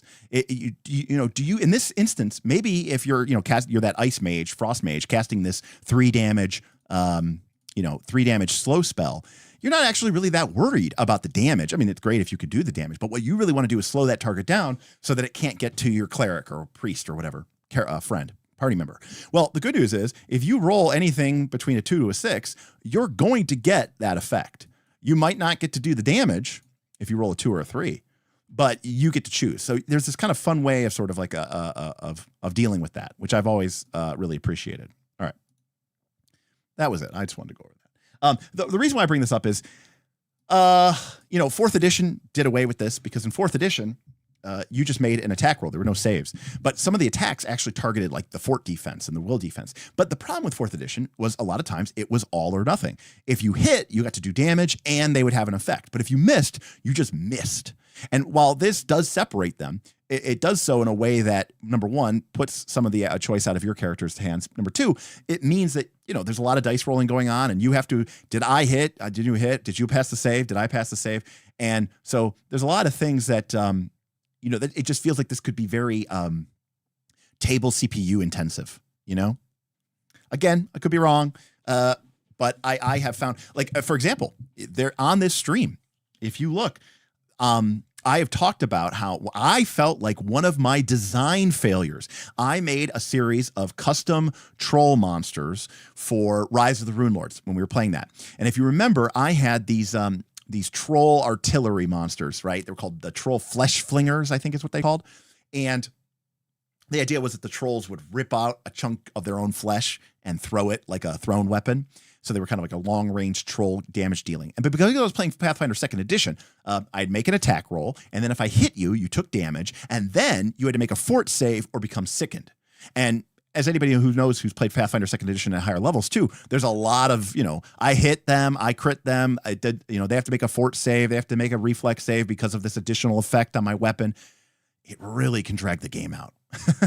And so, I'm not super excited when I see this type of game mechanics, especially if you're trying to streamline a game system. And you add into effect advantage and disadvantage, and how does that work out? And is your DC different? Is your attack bonus different? It could be very, very confusing. Also, quite frankly, one of the reasons I like the player's turn is most of the time I don't have to make any saves. I'm the GM. I'm just hit me and do damage. I don't want to roll dice. Rolling dice, that's for the birds. All right. All right. When a creature makes a check or a save, it can spend 1 or more AP, which I'm assuming are action points, to gain advantage on its check or save per AP spent. Well, I guess this answers the question about whether or not advantage or disadvantage stacks. It looks like it stacks. And again, AP is probably how many actions you get.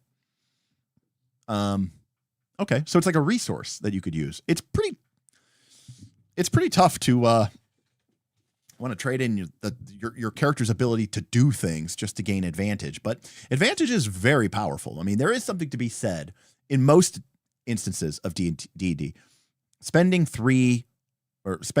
Getting double advantage on a roll is pretty close to basically like you're going to pass. I mean, like there obviously is a world where you don't. But I mean, if you have a base chance of 50%, if you have advantage, you have a 75% chance of succeeding. If you have double advantage, you have an 87.5% chance of succeeding. So with just 2 advantages, you've gone to almost a 90% chance of success, which is very high. So there's something to be said about like you saying, I don't care about my action efficiency. I just want to succeed. It's kind of an interesting decision. I like decisions. So this is kind of interesting, you know? It's kind of an interesting way of saying, you know, this is important to me. And I'm going to spend, you know, all my checks. Now, what I am worried about, and this is just me putting on my min-max care optimizer thing, is you have some high-level monster, and it spends its turn to cast a very powerful spell against one of the PCs to, like, you know, really mess them up, take them out, right? And it's a, you know, it's a rough action economy exchange. That PC says, I'm going to spend 3 of my APs to gain triple advantage, and pretty realistically pass the save. Now, it depends on when you regain your APs. If you regain them at the beginning of your turn, which probably makes the most sense, then, you know, that's still kind of an interesting decision. But there's something to be said about basically saying, like, well, everybody just save an AP and we'll just kind of completely hose. By the way, this is the same problem. Dragonbane has the same problem, by the way, where a single powerful monster attacks a single PC, and then that PC just evades, and the monster basically did nothing that turn. And one PC lost their turn, but oh no, Azazel, no, you regain AP at the end of your turn. No. Ooh, I feel like this is prone to abuse.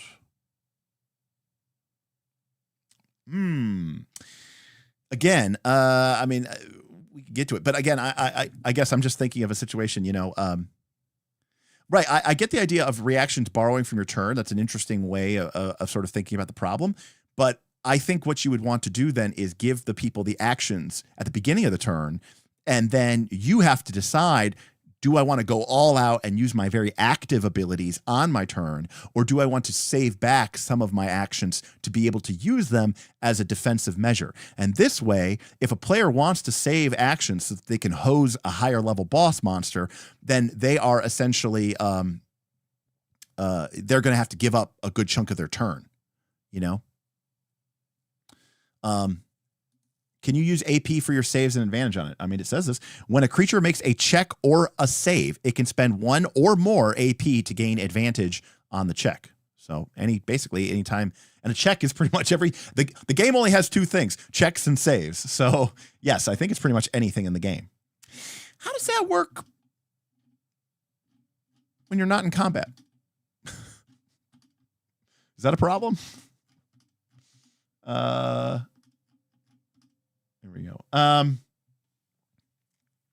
I spend all 4 AP. The gameism is going. All right, guys. Let's get into combat so that I can climb this wall. Now, I know you're thinking I'm just being a shit stirrer, but I'm serious. That is like something that's going to come up.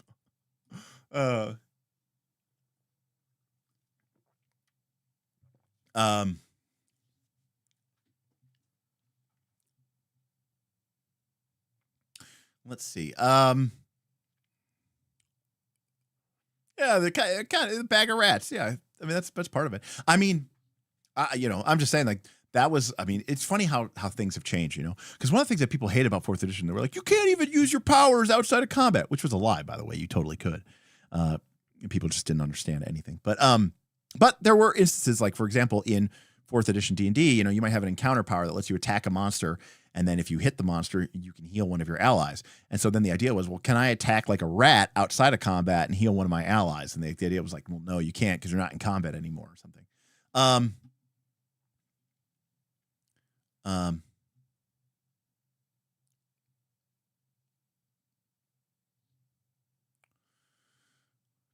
does this mean we can attack the darkness now? Well, again, the folks who are more proficient with DC20 are telling me that it's fine. I mean, again, I think it's a very interesting decision, right? I mean, again, to be very clear, this is Dragonbane, right? So for those of you who don't know, in Dragonbane, your character gets one action for the entire combat round, by the way. And then if a monster attacks you or a creature attacks you, you can spend your action to parry the blow or to dodge the blow. But if you do that, then you lose your turn. So the idea is that, like, well, the monster's attacking you. Do you want to try to evade it, or do you want to risk getting hit? But you get your turn later on. So there is, I mean, I still think this is an interesting decision to make regardless. I'm just thinking of a situation where, in the one way, you have to budget your savings before you know how much your bills are going to be. But in the other way, you get your paycheck first, and then the bills come in, and you can decide how you want to spend them. All right. Take care, buddy. Good seeing you. All right, so we can stack advantage, and it works just like we would think it would. And we can stack disadvantage, which is, by the way, like the brutalest thing of all time.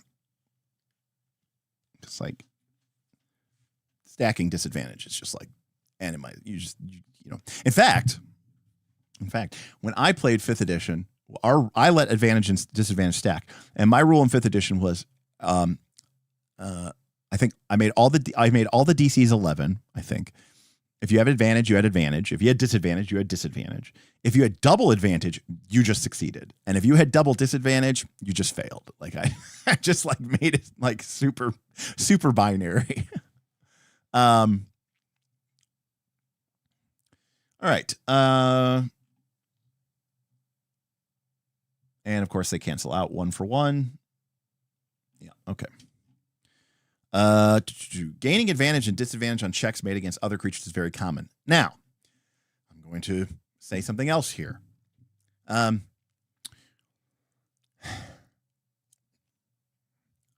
kind of complicated. Advantage is a huge mechanic. It greatly reduces the variability of the D20. Part of the reason we use a D20 is because of that variability. And so, you know, if you want a game with a centralized limit, then your game should use like 2 dice, like 2d6 or 2d8 or something like that. So there is, I think this is a problem in 5e as well, where advantage and disadvantage in a weird way starts to make the D20 roll not matter as much.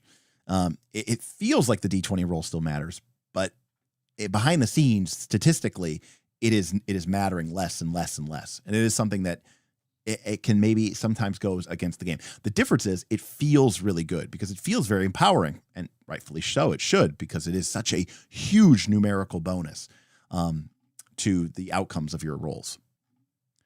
All right.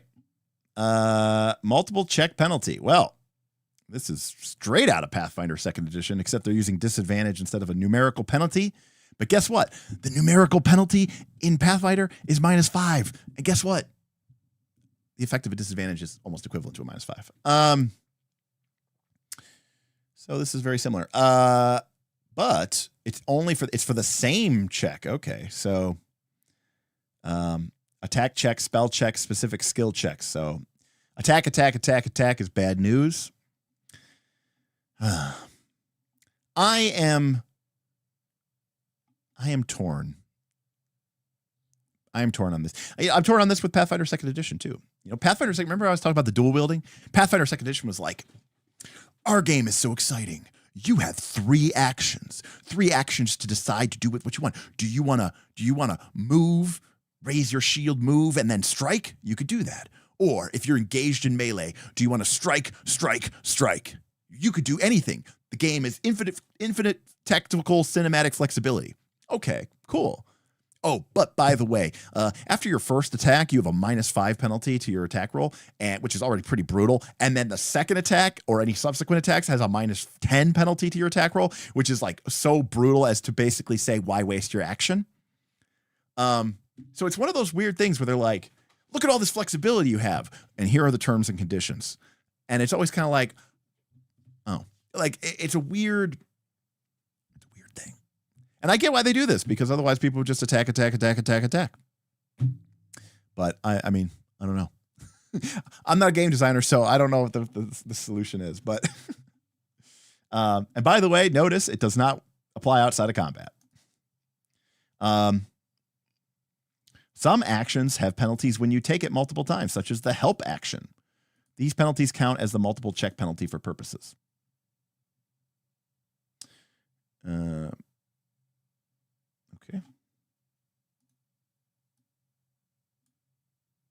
I'm not quite sure what that means, but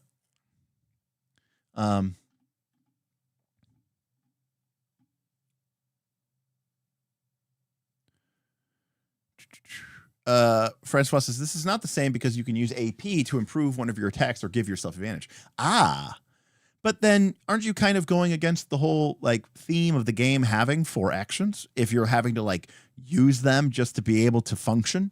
It's one of those kind of like, I'm giving you $1, but everything, I'm giving you a raise, but everything costs more. That's sometimes how these things can feel. All right, 20s are 6 crits, 1s are net failures or crit failures. Ooh.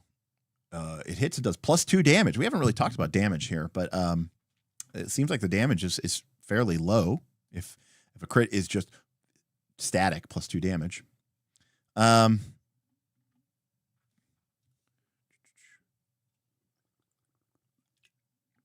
right. Pretty new. A creature that fails that suffers a critical failure on an attack check or becomes exposed. So there is a penalty for botching. And you lose your AP and MP if you fail a spell. All right. I'm assuming expose says people have advantage to attack you. I'm assuming. I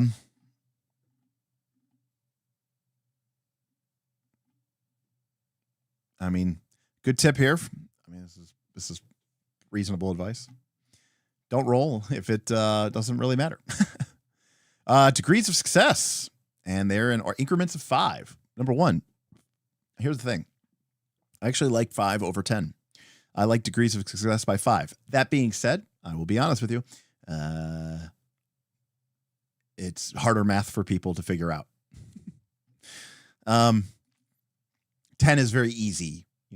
What'd you need to hit? 15. So what's 10 or more? 25. But when it's like 13 plus 5 is 18 plus 5 is 23. People, it may sound crazy and stupid, but Mutants and Masterminds 2nd edition or maybe 3rd edition had a thing where you could the effect of somebody depended on how badly they failed their save. Did they fail their save? Did they fail their save by 5 or more? Did they fail their save by 10 or more? Did they fail their save by 15 or more? Right? So there was like this escalating thing of their saving throw. That being said, we actually just discussed this on the thing with Mark Seifter, which is, and he pointed out some completely random, obscure thing, because of course it's Mark and he can prove himself right every time. But generally speaking, the problem with, if you ignore that a 1 is always a crit and 20 is always a crit. But the problem with the D20 and a 10 range system is you can only ever have advantage.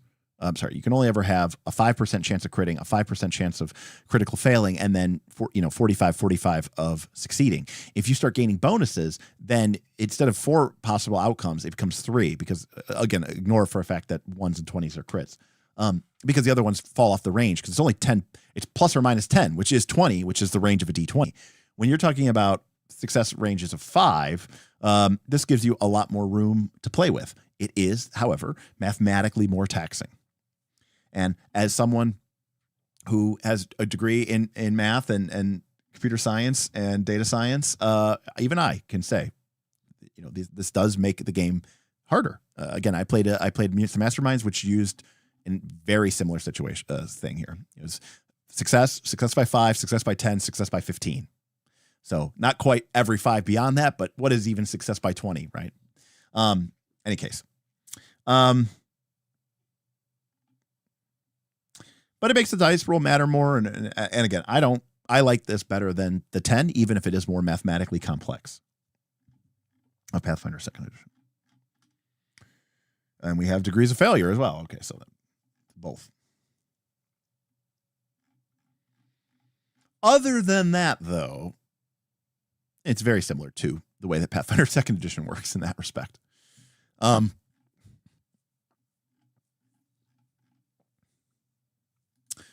Okay. Did we see that?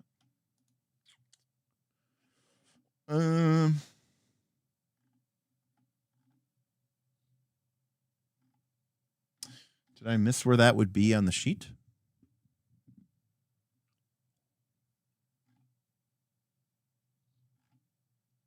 All right. Trust, but I'll trust you.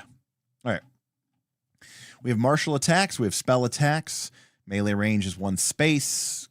Yeah, you get disadvantage in range attacks. Nothing new here. Physical defense is being hit. Oh, okay. It's physical or elemental attacks. I like that.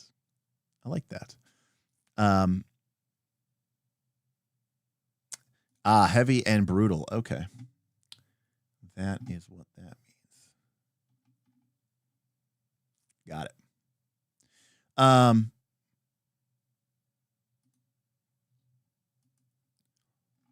right. Physical is your stuff there. It's 8 plus your combat modifier plus your agility plus armor bonus. Okay, so armor does add to your physical defense. Shield adds the shield bonus to its physical defense. Mystical is supernatural source of damage. Now look, we see here bludgeoning, cold, corrosion, fire, lightning, piercing, poison, slashing, like so much. And then we're like, and by the way, we've all played D&D a long time. You know, we've all been clubbed to death. We've all been frozen. We've all been struck by lightning and fire, certainly poison and slashing. And then mystical, you know, I don't know how many times in the course of playing this game for like 30 years that I have taken radiant or umbral damage. Also, it's strange that Sonic wouldn't be considered physical in a weird way. Yeah, I could see that. I could see why. Yeah, I mean, you know, I wouldn't hate that, honestly. You know, like why do we need all these different damage types? They all just map to the same thing, anyways. You know. If umbral is necrotic, I've taken a lot. All right, fair enough. If umbral is necrotic, I'll buy from that. And radiant, but again, radiant is like good damage, I guess. I certainly haven't taken much sonic damage. Look, let's put it this way. The breath weapons of the 5 primary dragons in Dungeons & Dragons, fire, lightning, cold, poison, and acid are definitely the things that I've taken the most. I think like the gem dragons in 2nd edition were the ones that did Sonic, or well, at least one of them did. Mystical defense, okay, 8. So our physical gets the bonus of our armor. The mystical gets 2 stats. So mystical defense is very mad, right? It is literally mad. It is literally mad. It's multiple attribute dependency. I don't know if they use that term anymore. DR reduces the damage of an attack equal to the DR value. A heavy hit, 5 or more, or a critical hit, a 20, bypasses the DR and does full damage. Okay.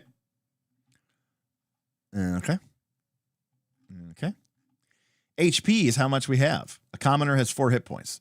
A cat has 2, and a rat has 1. All right. We start with 6 plus level plus might. So very low amount of HP. I like this. I like that. I actually like that. I think pointless scaling of hit points is stupid, and this feels very appropriate for me. You know, a high strength character, level 1, is going to have like 10 hit points, right? Plus maybe a bonus from class or ancestry. So, you know, I don't know, maybe like 12 or something if you're a fighter. That feels pretty cool. And then looks like it's probably going to go up by 1 a level unless there's something changes. I like that. I like that a lot. So I'm a big fan of that.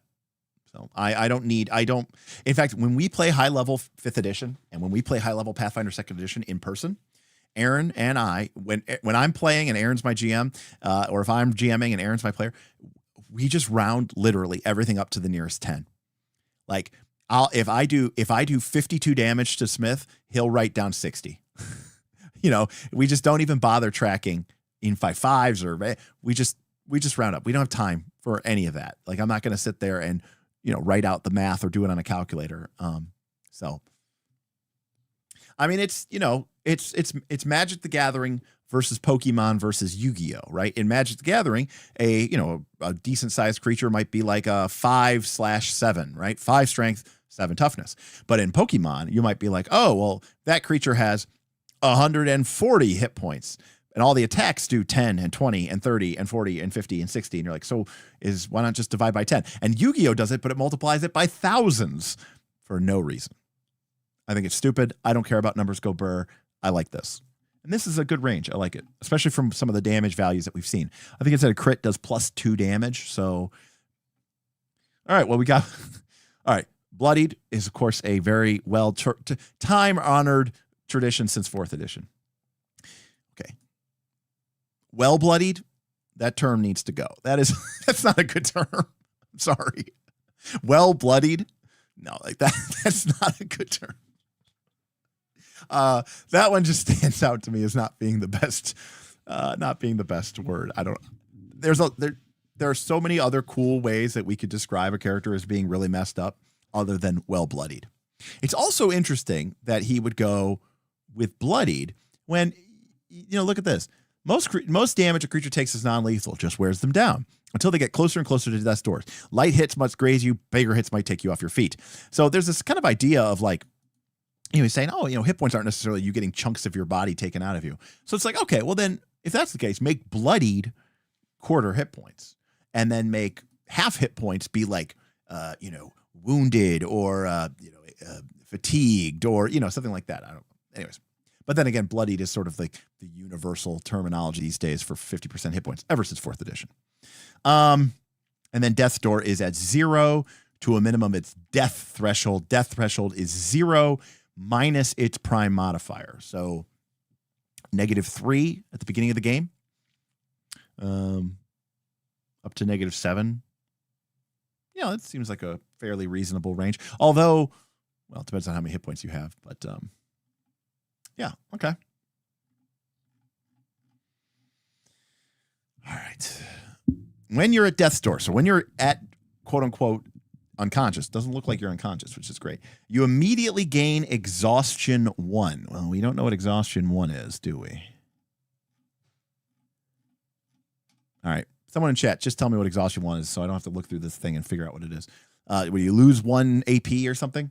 Action point limit. You can't spend more than 1 AP until the end of your next turn until you're restored to 1 hit point or higher. You can't concentrate, and at the end of their saves, you make a death saving throw. Failure. You take 1 true damage.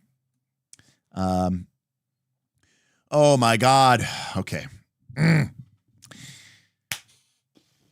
right. It's time for a little bit of a rant here. If you saw me rant about the Marvel superhero game, then you might know where this rant is going to go. Games that have a bunch of rules around advantage and disadvantage should also not have effects that add and subtract from dice rolls. I'm sorry. To me, it just is craziness. It's craziness. Pick one, pick a lane. It's too much. It's too much. All right. Because now it's like we get into what are we even doing here territory, honestly, is what we get into here. Anyways, now they're promising me that there are few effects that do this, but yeah. So I do not, because here's the reason why. Because as long as this is the only thing they can think of, I mean, that's fine. Right. But True Strike is a single spell that, not everyone can cast. I mean, in this game, you have action points that you can use to gain advantage and disadvantage or whatever on like any check that you're making in combat. Only reason I bring it up is because advantage is such a powerful effect that you're pixel bitching over like +1s and -1s and -2s and stuff, and then like advantage can just completely wipe that out. So it's kind of like it just feels like a lot of work for nothing. We call it the juice not being worth the squeeze. That being said, I get it. You guys are telling me that you die at 6 exhaustion, yada yada yada. So hopefully it's minimal, but just saying. You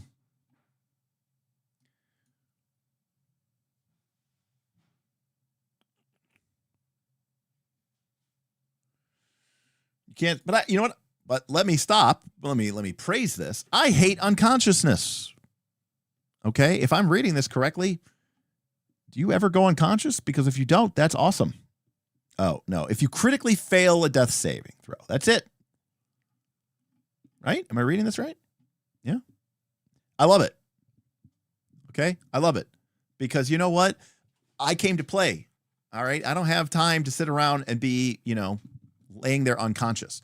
And I also think it creates a weird social pressure at game tables because now basically, because it's not only bad enough that your player's out of the action, but like it makes it feel like the character has to, the cleric or whoever has to heal you, because not only is it suck that one of their player characters is down, but like their buddy is just going to sit there and do nothing. This is a much better mechanic. I don't know that I like agree with the exact implementation of this. I mean, everything here seems fine. If this was my game, I think I would probably make this 2 AP instead of 1. I think 1's a little bit too punishing. I like the idea. I want my characters to go down fighting, but all right.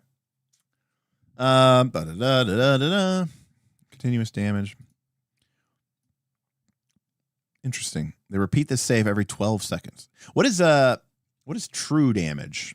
Is that just like damage that just like goes straight to your soul? It doesn't like mess with defenses or anything. Is that what that is?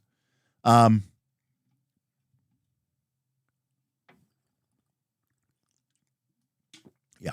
And by the way, obviously, I think you saw Daggerheart do something. MCDM has the unstable state. Daggerheart is also doing something, I think very similarly. Like when you go down to 0 hit points, you can basically choose to and obviously Fabula Ultima last year had, its surrender or sacrifice. So there's this idea that like the game's, sort of, convergent design. Everybody seems to recognize that like people laying around unconscious is just, it's not the cool thing that we used to think it was, I guess. Actually, I actually made a comment that we were in it was a brief period of time. This may sound really weird, but trust me, it's true. Back in the day, there was no unconscious. You just died. So you were either playing the game and got to keep playing, or your character died. And guess what? You still got to play, because while everybody else was finishing up that fight, you get to roll a new character and choose a new class and buy new ability. And then the GM would be like, and you find a prisoner in the nearby room. So like that player still got to be engaged. And, back then dying was something that was fairly common. And it wasn't really until you got to 3rd edition and because in 2nd edition you had Death's Door rules, but it was an optional rule. And in 3rd edition, it was the official rule. So it was this very brief period of time where you actually have, it's only been a sort of a more modern problem that you've had this idea of people laying around unconscious because the game system was afraid to kill them. And that's really what that is, by the way. Damage. How much damage do we do? They deal damage based on the amount that it does. That's what it says. All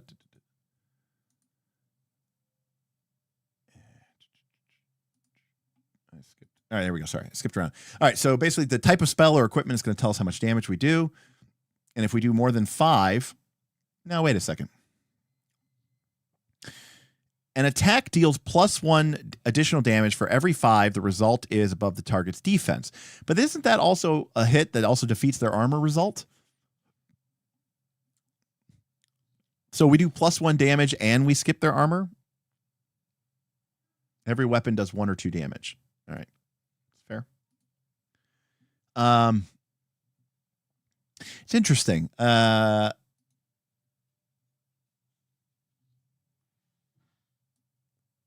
So you're gonna do 1 or 2 extra points of damage.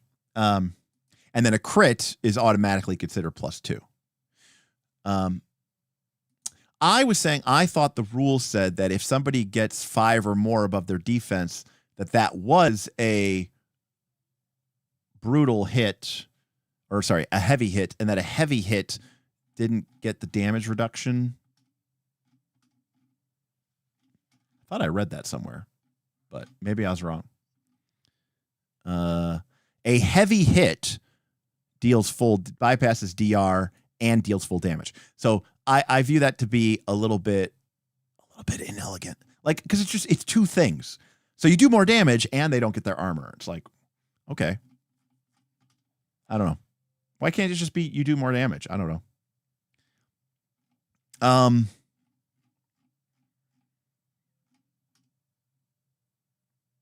Like, I like the idea of the critical hit bypassing physical damage reduction. All right. So that was our damage. Degrees, hit or miss. Damage calculation sidebar. All right. Yeah, so I mean, it's pretty simple here. So we still have a miss, no damage. I would have, it would have been interesting to me,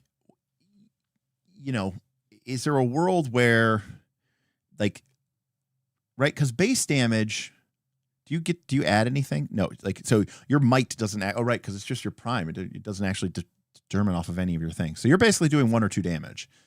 And then you do add bonus if you do more damage from that. And then from action points spent, anything like at maneuvers or whatever, and anything from your passive bonuses. Only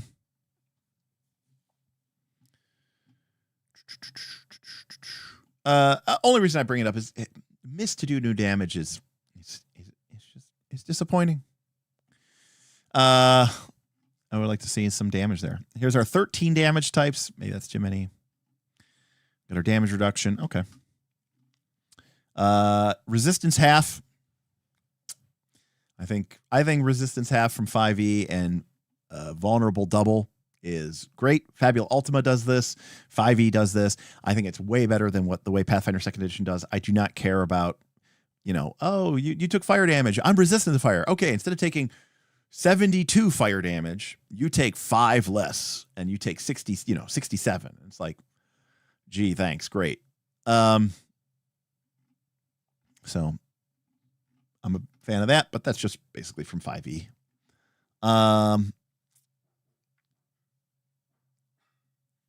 Okay.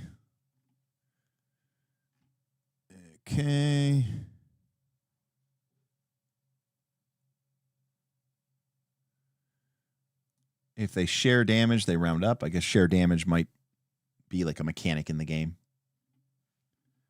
All right. Combat resources. You have action points, which you can spend in combat. You can spend them on actions, reactions, or features, such as maneuvers, cantrip enhancements, class features, and ancestry. Your action point maximum is 4. At the start of combat, each character gains a number of action points equal to its AP maximum. Once an action point is spent, it can't be used again until it's regained. Regaining action points. You regain all spent action points when your turn ends. So, does that mean you are disadvantaged to go first? Right, because if you go first, like, you're going to spend all your actions, but everybody has their reactions, and they know that they can spend them as reactions because they're going to get all their actions back. Oh, no, it's when your turn ends. Okay, that's fine. It is good. It is good to go first. Let's see here. They can't be spent outside of combat. If the AP is longer than 4, it might require more spend time to take the action. When a PC takes the help action outside of combat, it grants another creature a D8. The PC can't take another action until the GM says enough time has passed to do so. The GM might wait until all PCs have taken an action before allowing the PC to use the help or a different action again. So basically you gave everybody bardic inspiration. That's kind of what that is.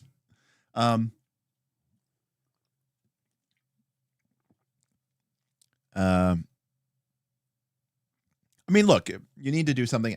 Help in 5e is busted.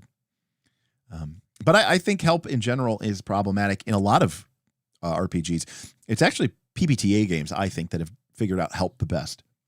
Because helping takes a resource, you know. But you know, I mean, so is this better than the 5e help where you can just spam it infinitely and just give someone constant advantage? Yes. But let's take a look here. I'm going to read this here. Combat action sidebar. Combat in DC20 is a time when PCs are pushed to their absolute limit, a time when they rise to the occasion, often surprising themselves with what they're capable of doing. The way this is represented mechanically is by allowing players to spend AP in order to apply stacking advantage to significant rolls made in dire circumstances. This perfectly. All right. Please. It's fine to just say it's gamist. We don't like, there's always this apology that like game designers feel like they have to make in order to kowtow to these like simulationist grognards. Just say it would be busted and we don't want to allow it. All right. This perfectly reflects real life experiences of a mother's strength to rescue her child from a car, or an athlete's propensity for performing their best during real events instead of practice. Yes, there is some truth to this, but let's just call it what it is. Okay. Again, with the justification, adrenaline, endorphins, we're really going down a biological hormonal route just to explain why you can't do something busted outside of combat. Yada, yada, yada. Okay.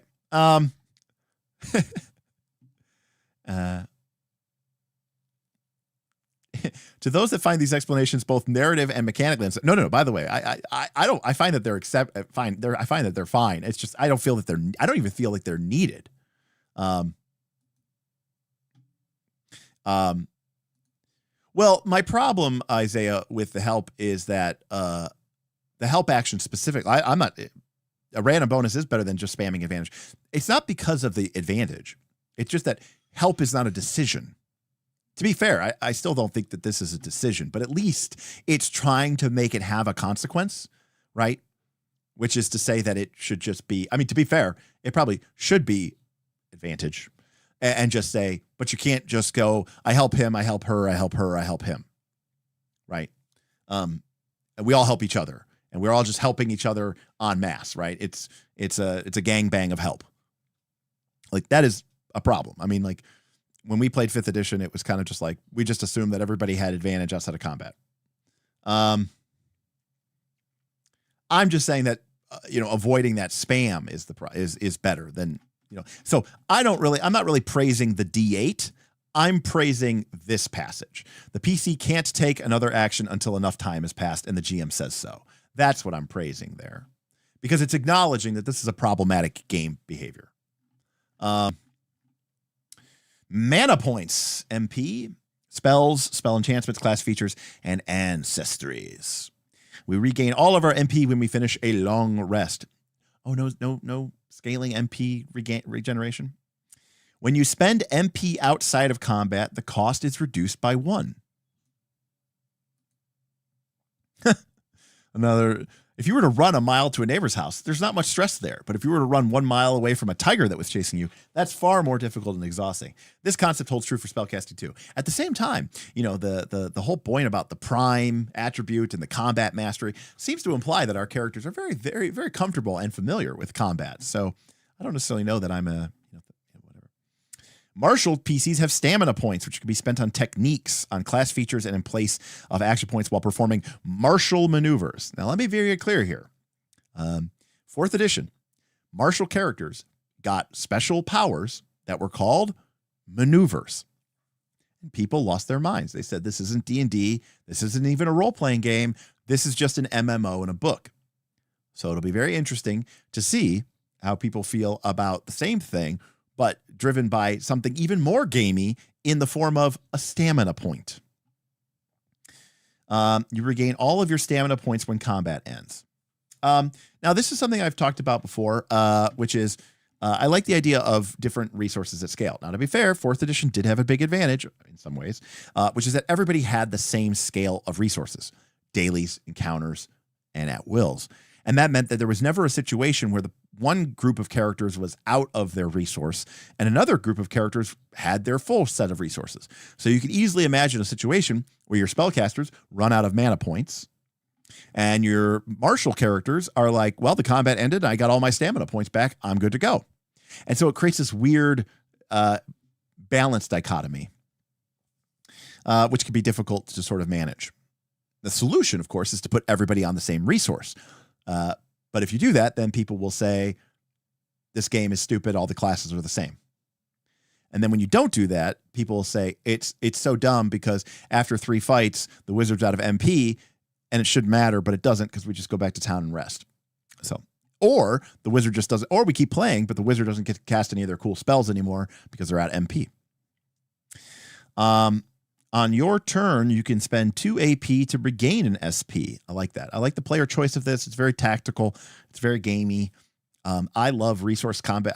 My favorite board games are like point salads, worker placement, economic engine building. I'm a fan of this kind of action. It's very gamist, but I like being able to have that. Mana to stamina. Once on each of your turns, you can spend 1 or more MP to regain 1 SP per MP spent. Okay. That's pretty cool.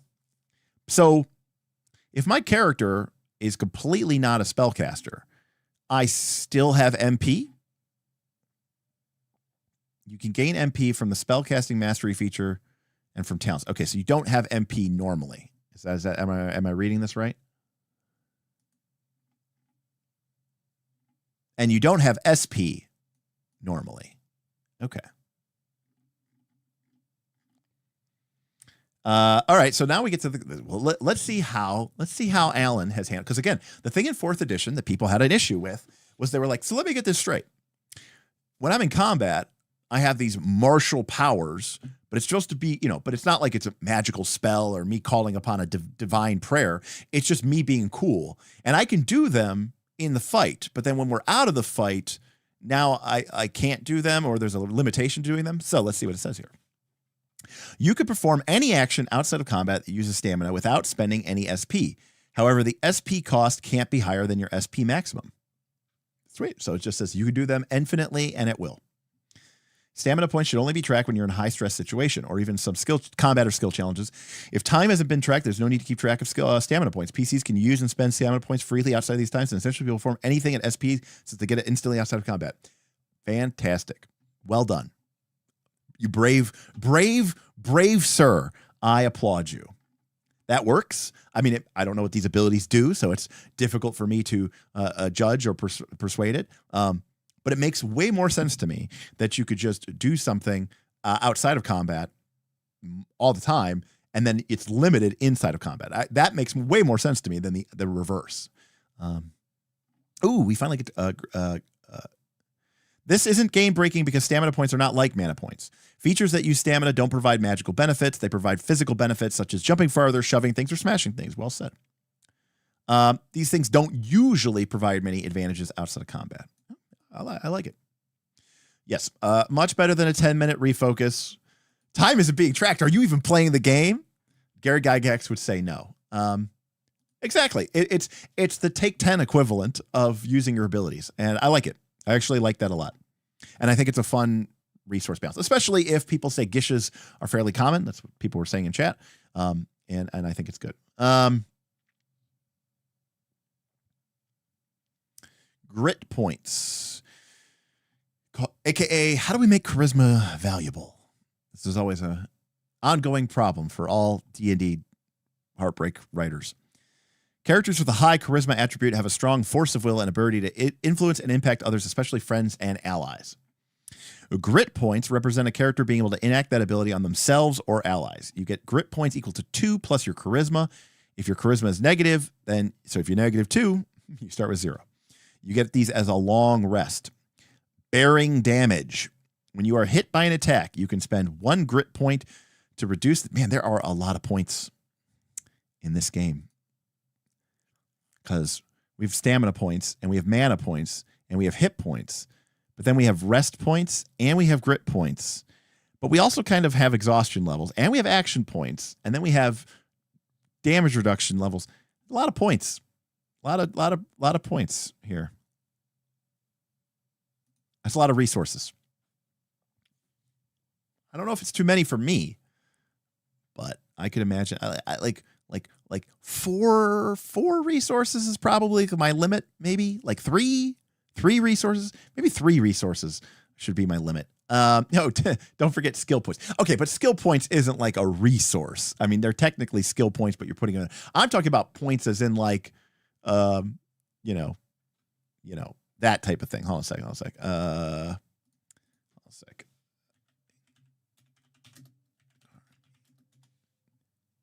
Hold on a sec.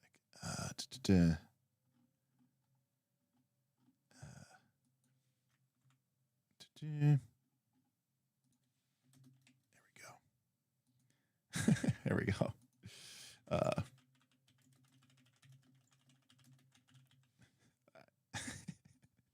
Sorry, I'm a child.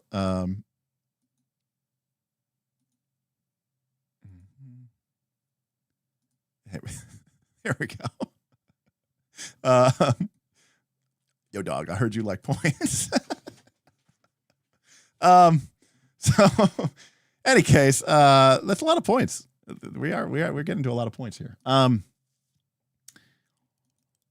right, so we got grip points now. No, look, I'm not one.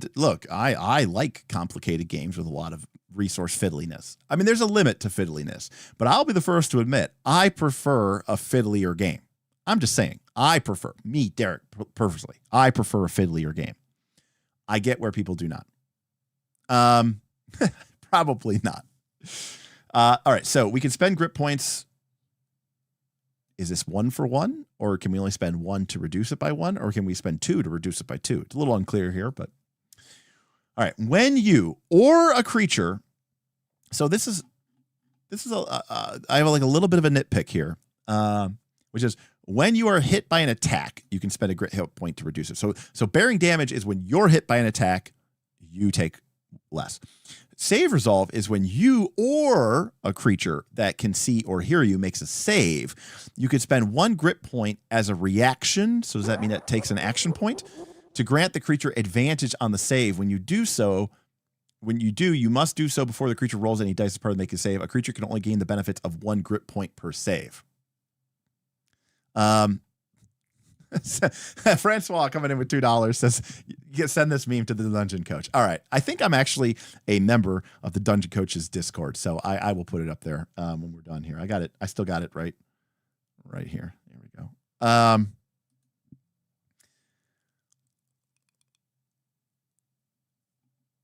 So spend 10 grip points to subtract 10 damage from an attack. Okay.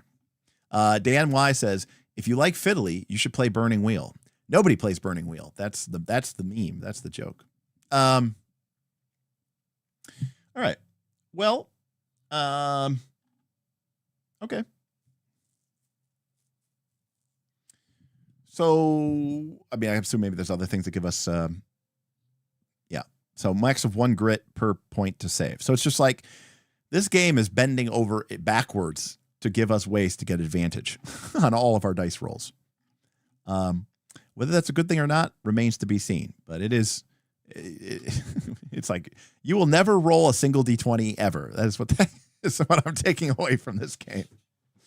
And this might be part of the secret math. And when I say secret math, which is I did a whole video, which people didn't understand, but it was called Why Missing Sucks. And people are like, missing is so important. And I was like, no, I'm saying doing nothing sucks. And I have long argued that the baseline of 50% success rate is way too low in D&D. And I think it should be much higher. In fact, I actually have gotten to the point where I feel like there should never be even a chance that a character accomplishes nothing on their turn. If you are a hero and you're active, you should always be doing something. And so, this is sort of a secretive way, in a way, of sort of artificially increasing the success rate. Now, granted, there's other ways you could do that. You could just make the creature's armor classes lower and give the PCs a 75% success rate, and then that's just the core math of your game. But sometimes we kind of jump through these hoops a little bit. And I'm not saying that that's a bad thing. I get why people like doing that. But That's a lot of ways to gain advantage. All right. We take an action. Oh, God. Okay.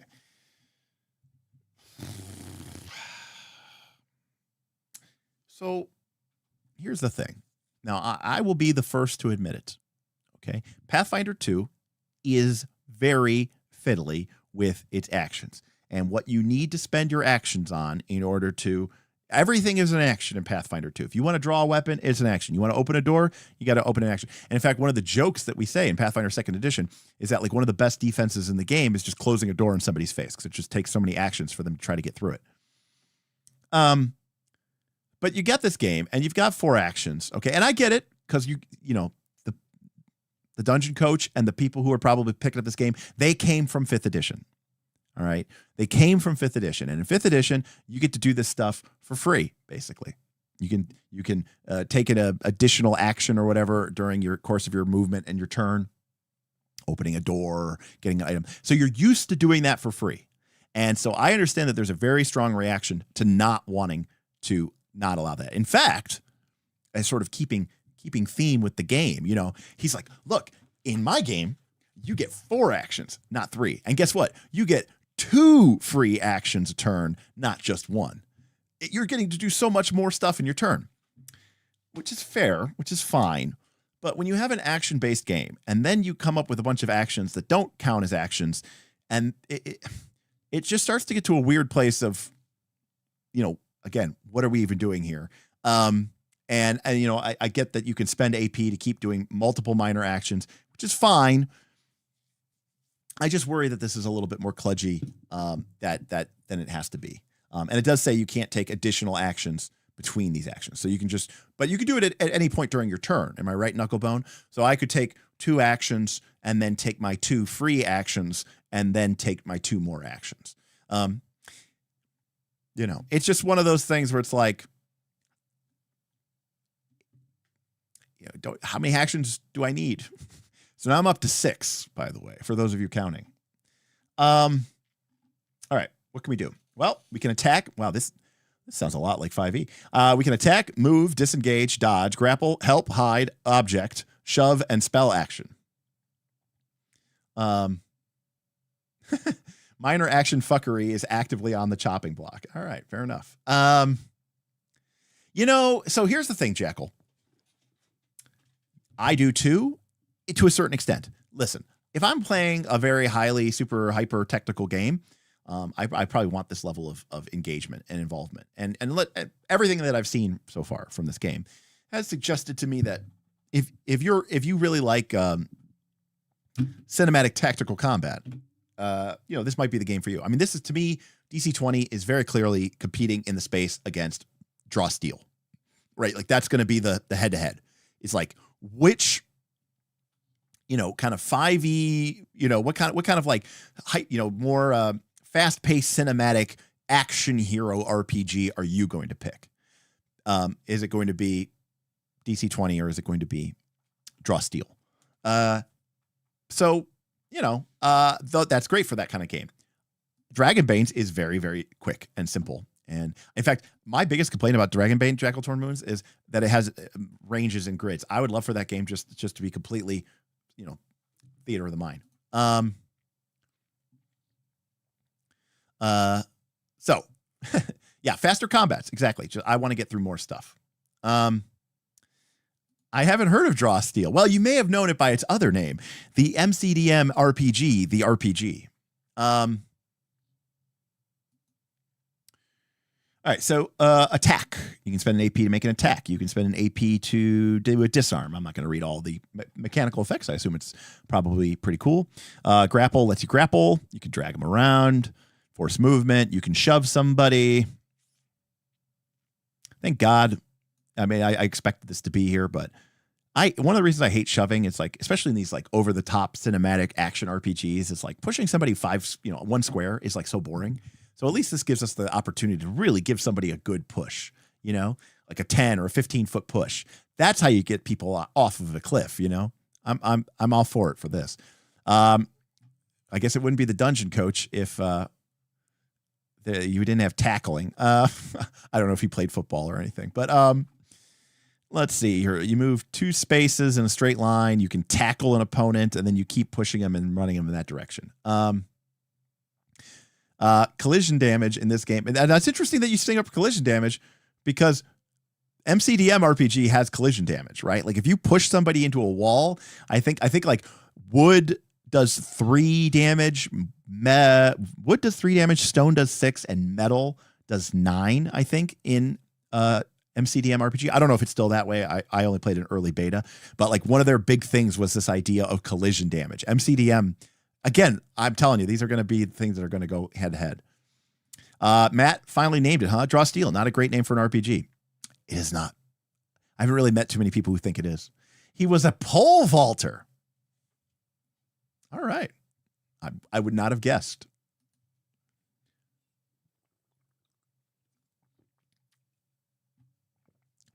What's this shove 5 feet shit? You can spend 1 AP to impose disadvantage on opportunity attacks made against you until the start of your turn. Or you can spend an additional AP to become completely immune. All right. You can spend 1 AP to impose disadvantage. You can spend 1 AP on all attacks. Okay, so basically, if you spend 2 APs, it converts it into like the 5e version. I'm not going to read the hide stuff because it's just always so confusing. All right, so we don't have a movement speed. We have to spend our AP to move in spaces.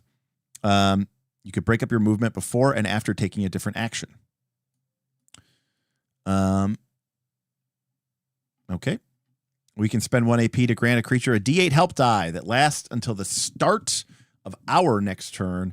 You must declare who you're helping and the type of check you'll be aiding them with while meeting the following conditions. Attack, you have to be within 1 space. Skill or trade. Why would you be making a trade action in the middle of combat? I don't know, but all right. Multiple help penalty. Now, there is something that I never thought I would see before, but there it is. Multiple help penalty. Once you take the help action, each time you take the help action again before the end of your turn, your help die decays to a minimum of D4. These help die only decay when using the help action. Help granted from other sources decay independently of any help dice grant through the help actions. So they still decay, they just decay on their own. Oof. Okay. Well, okay. Don't know how to feel about that, but we'll just keep moving on. We got a lot to cover here. For 1 action, we can drink a potion, we can administer a potion, we can do a lock, we can transfer an item, or we can throw an item. And for 1 AP, we can cast a spell. Damn, lots of spells. We can also take the skill. So those are our normal actions. Here are our skill. We can analyze a creature, calm an animal, combat, insight, conceal, feint, intimidate, investigate, jump, medicine, mounted, defense, pass through, or search. So we can analyze creatures and figure out their vulnerabilities and resistances. And I like that he is just very clear cut with the game mechanics here. I already like this better than recall knowledge from Pathfinder, which is good. Calm animal. MMO influence in full effect here. The animal becomes taunted. Interestingly, though, if I'm calming the animal, why am I taunting it? Seems kind of strange, but we'll buy from you. Combat insight. Make an insight check contested by their trickery or influence. You learn their emotional state and whether they are planning to attack, cast a spell, or flee during its turn. Okay. Interesting. We can conceal ourselves, we can feint, and we do an additional, if the next attack against the target before the turn has advantage, it deals a +1 damage. We can intimidate, and they become intimidated for a turn. And we can investigate for secret compartments. We can jump, we can administer medicine to stabilize people, yada, yada, yada. Search for hidden objects and creatures. Okay, well, okay. Advanced actions. There's a lot of wording in this game. Taunted means disadvantage versus everyone but you. So the animal that I calmed is going to likely attack. Statistically, that animal is best to attack me. Seems kind of weird. Let's see here. Yeah, it's very strange to me. Feint gives advantage and +1 damage. No, if in there. No, I thought. Did I see it? Oh, the next attack against the target before the start of your next turn has advantage and deals +1. Got it. So more sources of advantage. Okay, so you get advantage and bonus damage. And by the way, remember that giving advantage also gives you a much greater chance of getting a strong hit, which also gives you increased damage and defeats any damage reduction that they may have. There's a lot of words in this thing here. All right, held actions. Listen, the thing is, in this game, you shouldn't just, oh yeah, the feint is awesome. I mean, who wouldn't do that? That seems like that's a very powerful action that a lot of people would take.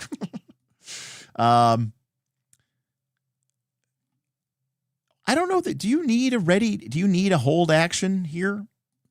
I just feel like you don't. I mean, maybe it depends on how the thing's used, but it's like, can't I just save my actions and then say I'm going to use them? I mean, I get what they're trying to do here, but I've ready actions and delay actions in a turn-based initiative system just make my head hurt, because I'm like, what are we trying to do here? We're trying to represent what exactly? Because it's like, are we taking our turns simultaneously or are we not? Like, what's going on here? John coming in with $20. Thank you, John, for the huge super chat. Thank you so much. John's our new hype boss. John Bonanza says, should have made you need to spend stamina to move and give everyone stamina, and make some mage abilities use stamina. That would solve the issue of the SP versus MP thing and make MP feel more fantastical. Yeah, I think that's pretty good. And I like the idea of using your resources is basically what I would say. And that's what Powered by the Apocalypse games do. That's what Root does. That's what Avatar does. If you want to help somebody in those games, it costs you your fatigue, and fatigue is a valuable resource. In general, says John with another super chat, in general, this game could benefit from some explicit design pillars. The design feels very scattered and inconsistent. I do know that he talks about the design pillars. Obviously, everything we've talked about so far has just been mostly combative in nature. But, again, I get the sense that, a lot of people, I think back to what Brennan Lee Mulligan said. He said, I don't want a game that does narrative stuff for me, because I can do that on my own. So again, I think a lot of people, the way they play D&D these days is they treat it like a combat game. And then when that combat game is over, they don't want it to be like a game anymore. Now, see, John, you and I are different. Okay. We are weirdo indie RPG players. So we like the game mechanics, right, to merge with our role playing, and we actually want what I call true role playing instead of fluffy bullshit time. And we want the action of using, of engaging socially or in any other capacity to be just as mechanically rich as anything else. We don't want to give any particular importance to combat over anything else. All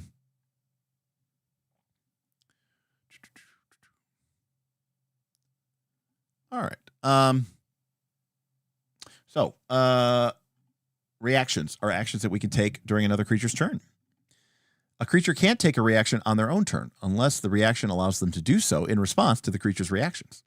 Reactions are not affected by the multiple check penalty. Also true from Pathfinder 2nd Edition.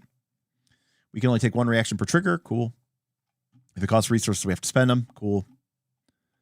Right. Opportunity attack. So we have to, if we're a martial character, we get opportunity attack. Thank God. If it leaves, stands up, picks up, or takes the object action, we can spend an action point to make a melee martial attack against a provoking creature.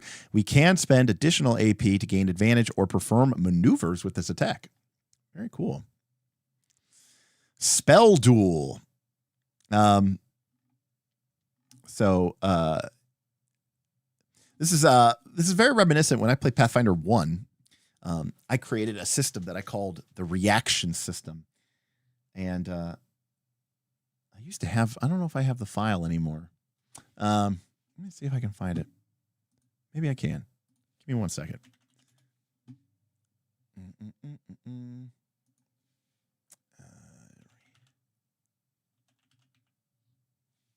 Here we go. Oh, here we go. Let me see if I can find this. Just give me 1 second.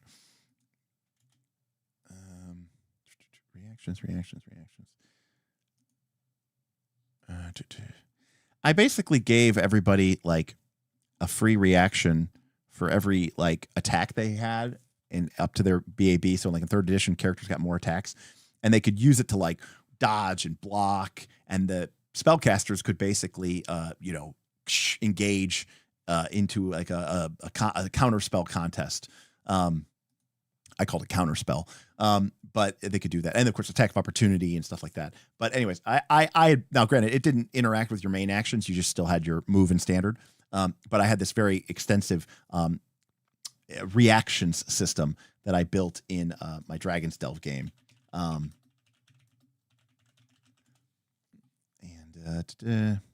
Smith had a really nice one as well, too, from one of his games. I'm just trying to see if I could find it. I wish I could. Damn. I'll have to find it some other time. All right. So anyways, all in all, I mean, that's cool. Attacks of opportunity are cool. Spell duels, a lot of stuff coming out here. Spell duels seem very complicated, but that's fine. But I mean, fundamentally, I think we can, agree that that's pretty cool. An enemy says that they're casting Scorching Ray at one of your allies. You shout out, Spell Duel. It's pretty cool. We got I don't know why this wild magic table happens, but cool. All right, so maneuvers are our martial abilities. So these are our 4th edition powers. We can sweep the leg. We can power attack. Did we just get all these? How do we get these? You gain access to these through gaining a martial mastery feature from being a martial class or from certain subclasses. If a spellcaster class spends a talent to get a martial class feature, they also gain access to maneuvers. Well, like I like 4th edition D&D, and I'm not going to lie, like I like this stuff. I mean, and to me, this is actually very interesting. This is probably my favorite thing that we've actually come across so far. I think fighters are boring in most versions of D&D. I think they were really interesting and fun, and martial characters were awesome. And not just martial characters, but non-spellcasting characters were awesome in 4th edition D&D, and everybody who hate on it are just dumb. This is a way more engaging way for characters that are not spellcasters to get access to conditions and get access to all this fun stuff. And even in games like Pathfinder 2, where you might have access to conditions, usually they're predicated on like critting first or doing some, crazy juxtaposed action. This to me is far more interesting and exciting. Using your actions. Now, I noticed that it said that some of these rely on stamina. I don't see them costing stamina, but just costing AP. Maybe there's better ones later on or something. Are those techniques? Yeah, there we go. So this is just your basic ordinary stuff that you can do with your AP. And I love giving them cool powers and abilities. But techniques, aka powers, whirlwind attack, heroic bash, sunder armor, parry, tumble and dive. I mean, this is the type of stuff that, like, this is what I would play the game for. Full cut and dry. I mean, I'm not going to go through all these. I'm not going to have the time to it. I think I trust that they probably do what we kind of want them to do and are cool. But giving the characters resources, are going to be a lot of fun. Let's see here. I love how you can always tell what edition first played by the player if they say attack of opportunity or opportunity attacks. Well, also, I mean, in 4th edition, they were called opportunity attacks as well. How did you address game balance since you keep mentioning giving your players more powers, abilities, and actions? Diehard, the answer is I usually don't. I almost never concern myself with game balance in almost any game that I play, in one way or the other. I just throw stuff at the party and we'll see what happens. So basically the answer to your question, Diehard, is I just don't. I think in not like the last, but like in one of the 5th edition games that we recently played, the characters were like 3rd or 4th level or something like that. I think I threw like 30 ghouls at them or something. It's pretty crazy. Why? Because I rolled randomly for how many ghouls there were. I rolled a lot, and then like the more ghouls joined from an adjoining area, and before you know it, there was 30 of them, and it was a massacre. All right, Isaiah, peace out, buddy. Didn't your players just walk all over you? That's an interesting statement to say, because number one, I'm the dungeon master, so if I wanted to, I could make a level 99 dragon appear with 1,000,000 hit points and all the armor class in the world, and a breath weapon that does death even on a save. So I can't really be out position, but I also don't view myself as in a position where I am there to not be walked over. I mean, the heroes are the protagonists of the story, right? I mean, I guess it depends, Daggerheart. I mean, this is true. If you are viewing the RPG, it depends on how you view the RPG, Daggerheart. If you are viewing the RPG as a way to challenge the party's ability to play this tactical miniature combat game, and you're viewing it like you're going to do a game of Dota or a game of Heroes of the Storm or League of Legends, and you view it in that context, then yes, being concerned about game balance and whether something's hard or fair or whatever is very important, and you should, and especially if that's what your players are expecting. But if that part of the game isn't important to you, then it doesn't matter. Because for a lot of times in my games, the challenge isn't really a question.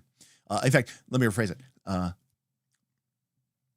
You are, and I'm not saying that this is not a bad thing. This is just the way it is. You are fundamentally asking a question, and I'm just presuming, I don't know you. You are fundamentally asking a question. Can the heroes succeed? Will the heroes be able to succeed? It's a fine question to ask. That is not the question that I am interested in asking. The question I am interested in asking is, the heroes are going to succeed. What will it cost them? What are they willing to sacrifice? How will they change from this? For the better? For the worse? What about the people around them? How will their relationships be affected? What will the arc of our character be as they progress through these things set before them? Asking myself, is the party going to be able to get good enough to be able to beat the raid boss, is not really something that I'm personally all that interested in anymore. So that's kind of why, for me, it's a different set of questions. And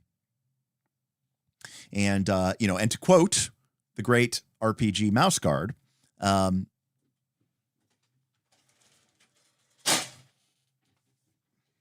which, yes, is a game about anthropomorphic mice, but on the back is the very important statement. It's not what you fight, but what you fight for. And that question, that statement, that's basically what sort of drives my interest in RPGs. Okay. So anyways, long story short, though, in the context of a tactical RPG where you have fighters and wizards and elves and sorcerers, this is awesome. And quite frankly, one of the things that Smith and I have said a long time ago is, like, if we had to redo 4th edition again and think about ways that we would do it, I would probably do it this way. Now, I'm not saying I would do it exactly this way, but I like the idea of using a resource system, like stamina points, and making things cost different resources and having a different resource scaling system and making it really, really interesting. In fact, one of my ideas has been that you could use different class structures that would spend resources in different ways. They all use the same resource so that it's easy to play with each other, but they could spend them differently. Like as an example, like maybe a barbarian, starts off the fight slow, but as the fight builds, each round they become stronger and stronger. They get more and more stamina points. They get stamina points for free, but maybe they don't start with any stamina points, right? Maybe the barbarian starts with no stamina points, but as they take damage, as they deal hits, as they see their friends get damage, they build up and build up and build up, so that by the end of the fight, they are like the Hulk, right? Because they just have all this resource. that they can spend to do these really crazy, insane attack, things that cost like 8, but then maybe you have a different class, like a more precision-based controlled fighter.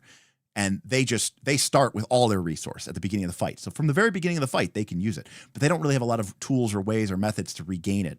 Just different ways of expending the same resource. Will you cruise through some of the class designs before signing off? Yeah, I'll try to.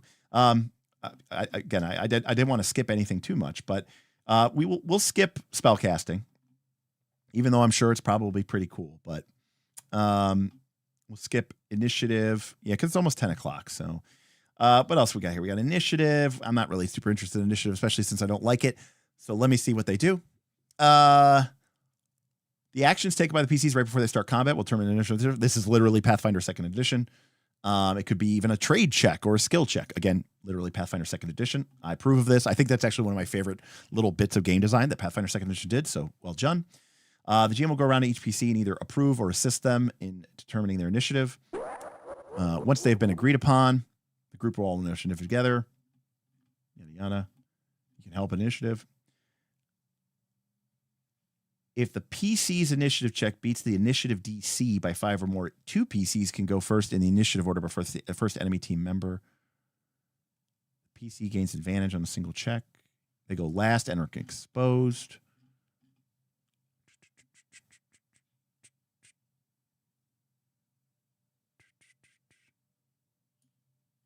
Wait, I don't understand. Maybe I'm not understanding initiative here. So is it group check? Or is it alternating activation? I get the DC. That makes sense.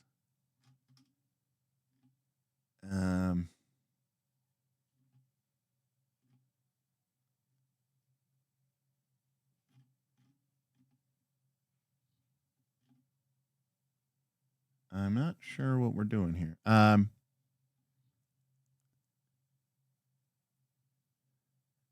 Gotcha. All right, that's a little kludgy. Like, do we really need to, can't we just make it one? See, this is I would prefer it just to be a group check or some nature. And then if they succeed, they get to go first, and then the monsters go, and then you go, and then they go, and then they go, and they go. But I mean, I will say this. I like the DC-based system. And we had a super chat come in from John. To quote the great RPG Fate, it's not about whether you succeed or fail. It's about looking cool doing it. But see, John, it's kind of a unique Fateism as well. I think, Fate wants your character to look proficient and be cool. I don't necessarily know that Mouse Guard does want you to do that. But any case, I like this initiative system. I think flat DC, you go, I go is way better than anything here. Yeah, there we go. Perfect. This is great. This is what initiative should be. Good job. Now, I don't believe that you should be able to delay. I just think it causes too much problems. And I know the 5e people are hate it. They're like, oh, but I think one of the coolest things they did in 5e was get rid of delay. I think delay is stupid. What are you delaying for? Everybody is going at the same time in the fiction. So how are you delaying? The only way you could delay is if you just skip your turn. All right, anyways. We got rules for jumping, falling, climbing, holding your breath. Any rules for water pressure? No rules for water pressure. Okay. Rules for vision, creatures. Somebody wanted to mention collision. Collision. When a creature is thrown or knocked back and collides with an immovable object, such as a wall, or another creature, they take damage. They stop. They take bludgeoning damage equal to the number of spaces it couldn't travel due to the collision. Cool. Throw people around, smash people through it. I'm here for it. It's cool. I would argue it's very cinematic, tactical. Combat maneuvers. Again, MCDM did the same thing. Again, technically this game is predating, so very convergent evolution here. You could throw creatures. Yeah. Team throw. Woo! All right. Dual wielding. Weapon types. I want to dual wield. Where's dual wielding? Here we go. I thought there was a dual wield section. Oh, no. Okay. Here's our weapons. Is this weapon list acceptable?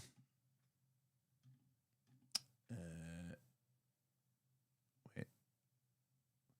Why are there? Oh, it's weird. The type is first. Yeah, this is probably an acceptably long list. I'm one of those people who doesn't really love super long weapon lists. I honestly don't think you need this many difference. Like, do we really need a war flail and a meteor hammer and a great maul? The war flail, I get it. It's chained, and this is hammer, and maybe that makes some sort of difference. But do we really need all that difference? I don't think we do. For all the actions you get, dual wielding better be glorious in this game. All right, let's look at it here. Dual wielding. According to the outline, dual wielding should be right here, but I don't seem to see it. Capture two-handed. Where's the dual wielding rules? Somebody tell me that knows this game really well.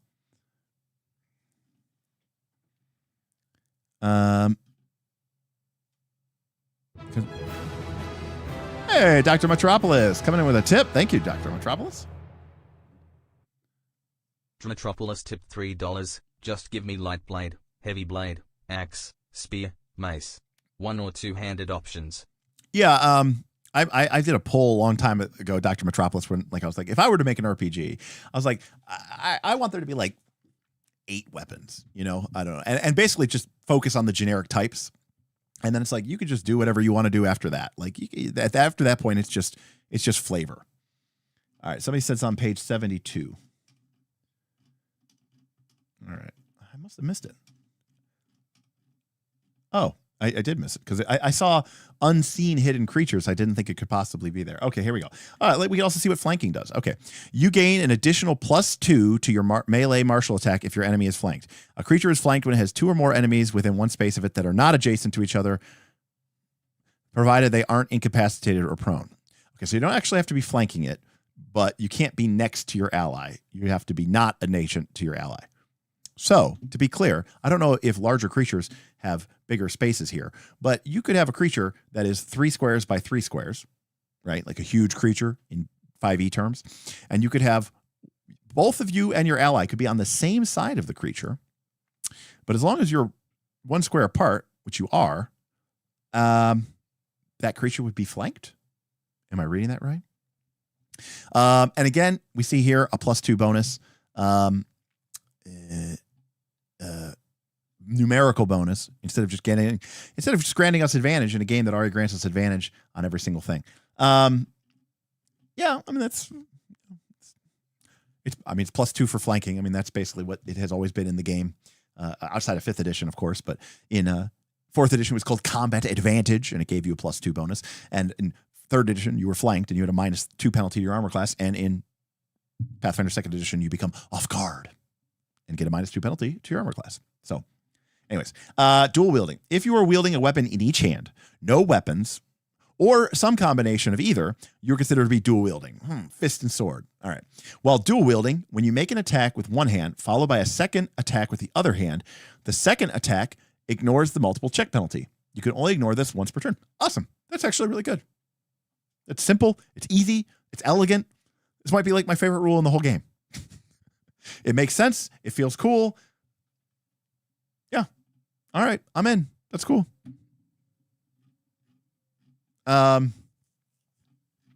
Yeah, John, I mean, like I said before, I made a rant that I said, I don't like, games that like mix and match modifiers, but also with, with like advantage, disadvantage, rerolls and stuff like that. Like pick one, kind of, like for example, it boggles my mind. And when I played 5e, I didn't even know this was the rule.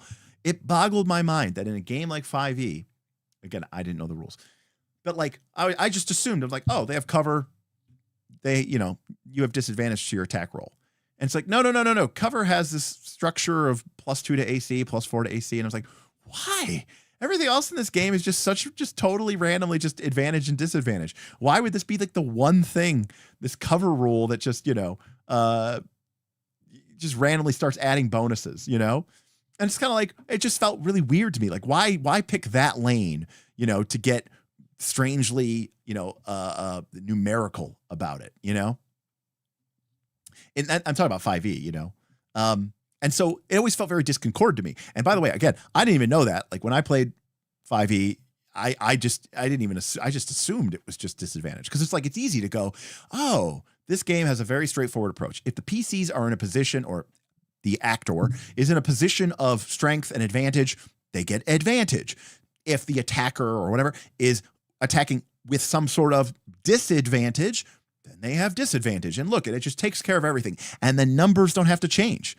The number is just 18. And the only thing that's changing is how many dice are you rolling, and which do you take, the higher or the lower. So that's very easy. It's very super easy to grok, because you figure out the number and then you roll 2 dice. Where adding these numerical bonuses means that you're constantly having to do the mental math of reevaluating. Add in the fact that you're throwing multiple dice. It just becomes a much more of a math-based or exercise than I would otherwise want to enjoy. Dragonbane gets this exceedingly well, Dr. Metropolis. Dragonbane has no numerical bonuses or penalties. Everything is done through banes and boons, which a 5e or DC20 person would call advantage or disadvantage. All right. I want to take a look at the armor really quick. Now, I saw the weapons. Seemed like they were doing mostly 1 to 2 damage, as people said they would. So here's our armor. So light armor can be modified. Oh, okay. So the PDR is very low. Gotcha. So in heavy armor, we can get our full agility bonus, but we get disadvantage to agility checks. Interesting. And as the armor quality goes up, we get more of a PD bonus. Again, I like the number scaling in this game. So far, I think Vin, aka the self-confessed cynic from earlier, he is interested in this game, and he's been following it. He feels like that he's one of those numbers go burr guys, so the numbers aren't big enough for him, and I get why. This is right in my wheelhouse of numbers, Dr. Metropolis, I also agree with you to a certain extent. I mean, you can't deny, though, that like obviously being fully encumbered does somewhat limit your ability to move. I mean, that is a truth, So we got a bunch of modifications here, shield stuff. Having a shield is a real cost. I mean, because that dual wielding rule is pretty sweet. And giving you a good bonus. I mean, in a game, like, think about it this way. This gives you as much of a bonus as it does in D20, +2 for a heavy shield. But in a game where your physical defense is going to be a lot lower, and your armor doesn't give you nearly as much. So that's actually pretty cool. You can attack with a shield for 1 point of damage too. So why not? If you have mastery with light shields, you can use a light shield as a weapon for purposes of dual wielding. Sweet. So that really gives you a cool reason to be that sort of sword and light shield, or sword and buckler character. Yeah, buckler. Okay. Very cool. I like that. That's a nice little rule. Got a bunch of healing potions here. I do want to take a look at the DCs.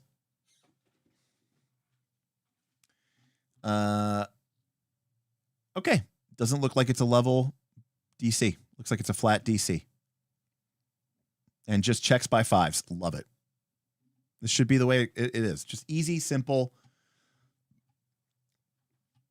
It shouldn't, just because you're higher level doesn't mean that the DC should be 30. Love it. Perfect. Cool. Good stuff. Again, 4th edition, level-based DCs. Pathfinder 2nd edition, level-based DCs. And it's just, very disappointing. Now, Mebaman asks a very important question. The DC is not always 20. It's kind of weird, isn't it? Pathfinder asks, how does unarmed combat work? I think you just punch people. I think it probably does like 1 bludgeoning damage. And you get to do an additional point. Oh, no, that's just for a fist weapon.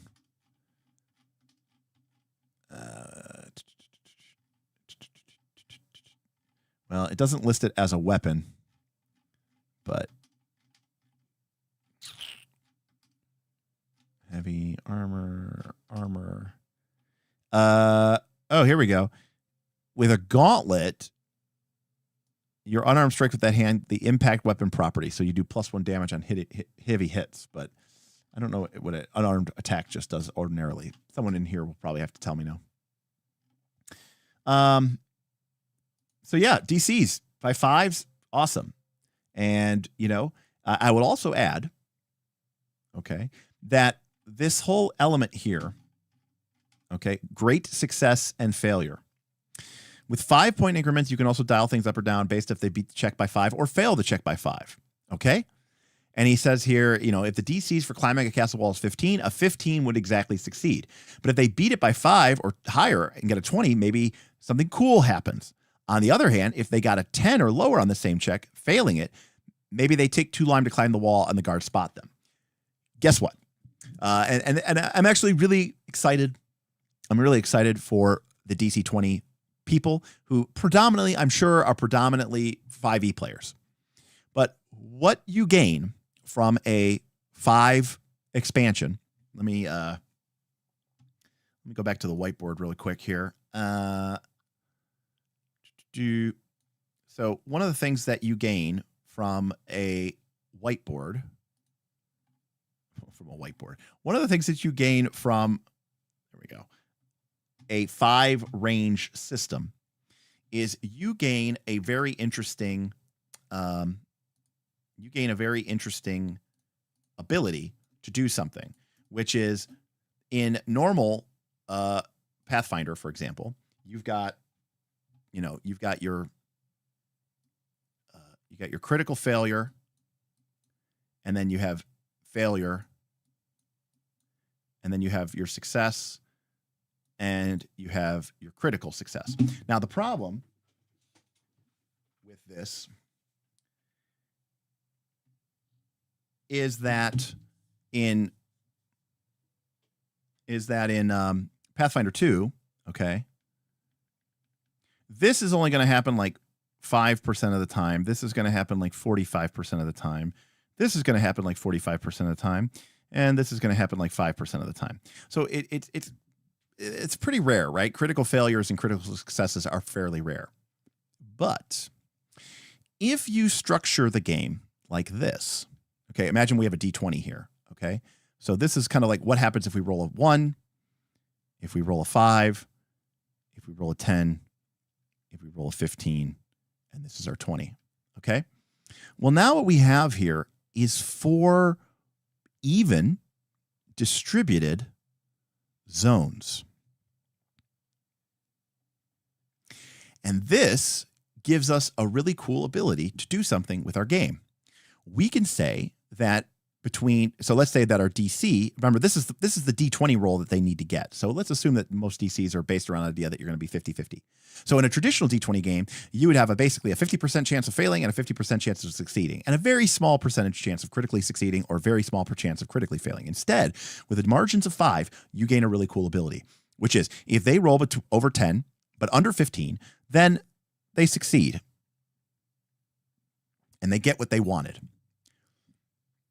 And if they roll more than 5 and get a 15 or higher, then you can give them their success, okay? But you can also grant them an opportunity. So you've got what you want, but also here is an interesting element, maybe an opportunity that you can capitalize on or a small bonus. Ideally, something not mechanical, something more narrative, something tied to the fiction. Similarly, in a traditional D20 game, when you fail, you fail. That's it. End of story. Well, what you could do with a 5 or margin system is you can have that when they roll very badly, that's when you can have your failure. But between 5 and 10, you can instead give them success at a cost. This is how you turn a D&D game into a PBTA game. And so that, which is, in my opinion, a better, more fun way to play the game. It potentially also eliminates the need for why you would need all these advantages and disadvantages. But talking about it very openly in this game language is probably the best thing I've seen yet. Because, and specifically in terms of success at a cost, notice that the character needs to get a 10. On the other hand, if they got a 10 or lower on that same check, so they failed it by 5, maybe they take too long climbing the wall and the guards spot them. Notice that the character still succeeded. They climbed the wall, but there was an additional cost. As you get to the top, guards spot you, the alarm is raised, and you've discovered you succeeded at your objective, which was climb the wall, but it came at a cost. And that is really good advice. And it's a really good way to take advantage of the 5 margin on a D20. And it's basically what I did when I ran my 5e campaign of Dungeon Time Extreme. Is I basically kind of roughly went in increments of 5 to kind of judge the performance of the action. And very rarely, in fact, in my game, I almost always would very rarely ever just grant full outright failure. Only if the character really failed.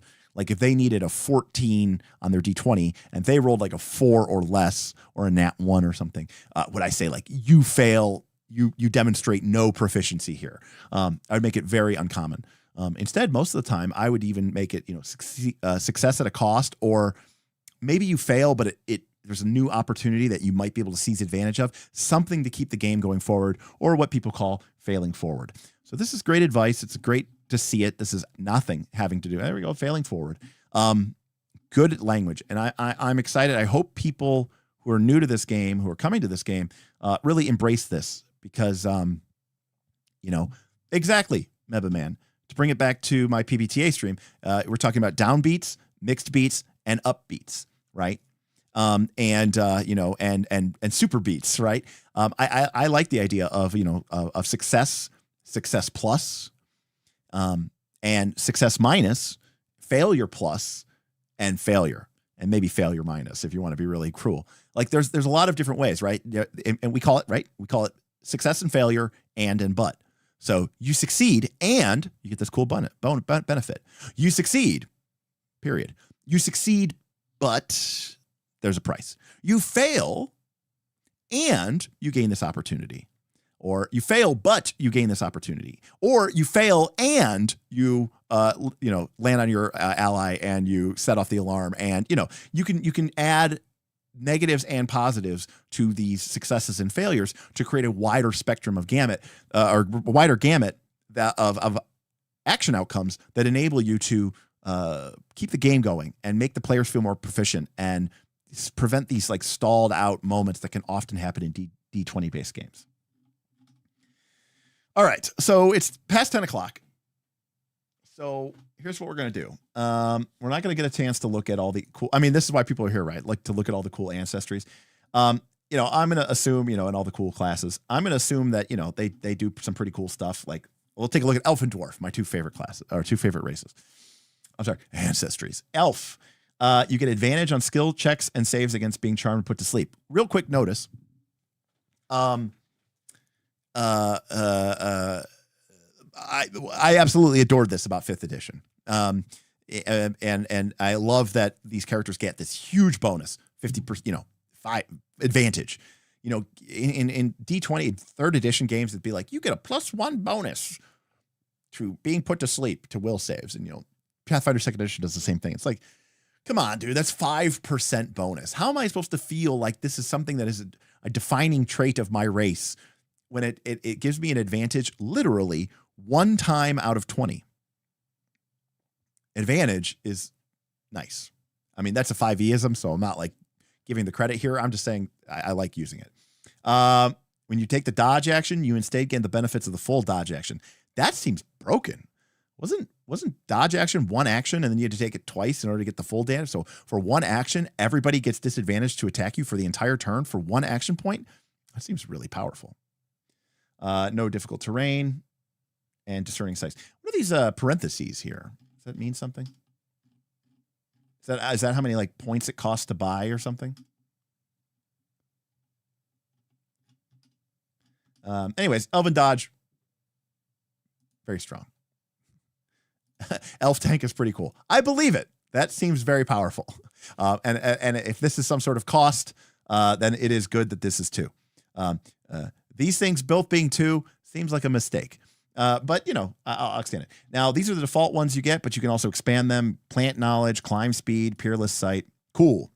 I like the idea of, you know, building up your ancestry. Pathfinder 2nd Edition does it pretty good, but so it's build an elf, build a dwarf. Needs rebalance though. Okay, well, fair enough. I won't. I'm not one to comment on damage. Or comment on how effective something would be. Again, also from 5e. This is how you make a character feel like they are resistant to poison. Hey, you get advantage on saves. Also, you take half damage. That feels like poison resistance. That feels like toxic fortitude. I like, by the way, that they have these kind of like questionably useful ones and they cost 0. Nice touch. Increases by 1 when you're not wearing heavy armor. Or gain mastery with all heavy armors and shields. So it's like your dwarf wizard, boom. He's got mastery with heavy armor and shields, baby. I love it. These are very cool. Oh, look, we get into some skills and powers / GURPS min-maxing by taking, we can optionally take flaws in order to buy more stuff. Anyways, these seem really cool. I won't speak to their balance, but fundamentally, I think these seem fun and very effective. They want me to check out Beastborn. All right, I'll check out Beastborn. Knucklebone hasn't guided me wrong here. So Beast. It doesn't have any default traits. Instead, you get beast traits. Choose a type of beast you are modeled after, such as frog, elephant, lion, spider, rabbit, dog, something else. You can speak limited bestial traits to this. And boy, do you just get a ton of... How turtle are you? So we've got like mobility abilities, jumping abilities, flying abilities.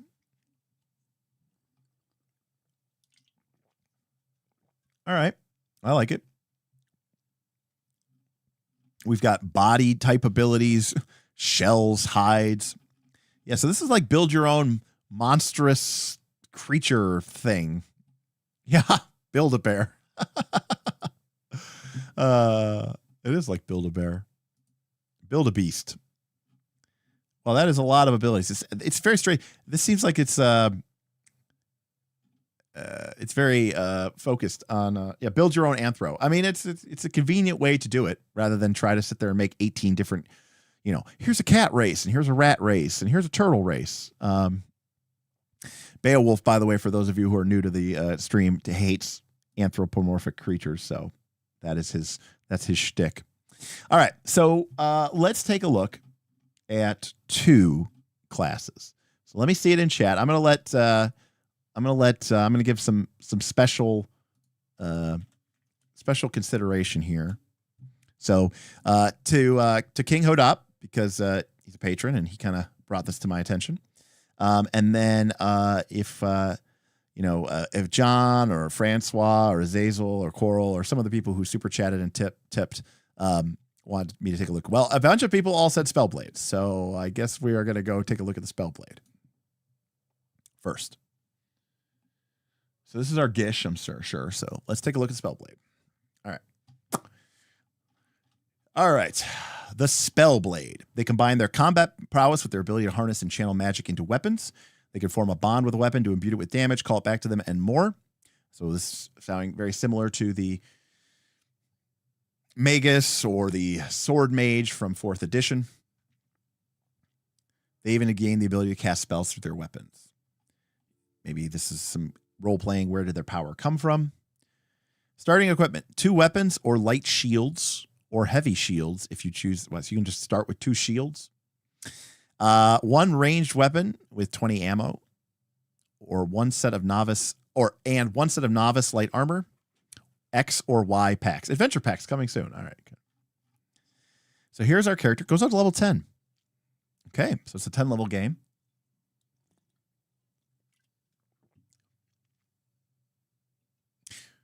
So Dungeon Coach said you get your final save mastery at 10. I think he said 5 and 10. So that means that you don't get that last save until the very end of the game. It's kind of brutal. That is kind of brutal. You got to admit, that's kind of brutal. Okay. So there's going to be a prestige pass. So that's very much like 4th edition. Again, for those of you who are not familiar with 4th edition, but when you get to 11th level in 4th edition, you choose a Paragon path. And then at 21st level, you choose an Epic Destiny. And it's a new class that you enter and gain powers and abilities from. All right, so we've got each class is going to gain different hit points along the way. So the Spellblade gains it at 1, 3, 6, and 9. Now, I'm just curious, does that change for, let's say, the Barbarian? Yes, it does. The Barbarian gets 1 at every level. Well done. +1 point for that being good. Here are all those attribute points which come in fast and furious. Here are your additional skill points that you pick up. Probably not as many as, say, the Rogue. Very limited number of stamina points. Handful of maneuvers. Handful of techniques. So not super martial focused, which is probably okay. And then we get our mana pool starts at +3. Are we adding anything else to that? Is that something? Because the mana pool is 0 by default. Do we add like intelligence or something to the mana pool? Right. No, I remember Knucklebone that everybody gets 1 HP per level. It's like 6 or something, right? 6 + 1 or something. Or like 6 plus might +1 plus your class. Does that sound right? Then we get some cantrips and we get spells. We only get to know 3 spells. And then we get a bunch of class features, talents, subclasses at 3. We're not rocking the boat too much there. More class features, more talents, another ancestry trait, class capstone, subclass capstone, epic boon. All right. Mana's just what's on the table. Okay. We get all of our basic attack maneuvers, and we get more techniques, and we get the maximum number of stamina points increased as well. We can pick spells, cantrips, and mana points. All right, so what do we get? We regain 1 stamina point when we hit with a spell attack or succeed on a spell check, provided we don't spend stamina points as part of that action. Okay, so if we hit somebody with one of our cantrips, we can regain our stamina points, which we can then use to make a cool weapon attack. Fun, cool. One of the things that I enjoy, again, about these games, and learning that the Dungeon Coach was a big WoW fan. I enjoy resource interchange systems. And so coming up with ways that you can spend your resources and then have different ways that you can gain them is some of my favorite gamist design in this space. We can bind our weapon. We can spend points to make it emit dim light. Smite. When we make a martial attack with a weapon, we can spend 1 or more stamina points to deal +1 bound damage per SP spent. +2 damage per SP spent if it's a melee attack. Okay. So the Spellblade could be kind of like a paladin. Yeah, look at that. Power bestowed by a patron deity or something like that. Each martial class regains stamina points in a different way. Very cool. I like that. This is kind of what I was talking about earlier, right? I like that everybody's using the same resource system, stamina points, but how they interact with it and how they regain it apparently is different. Thumbs up. I like that.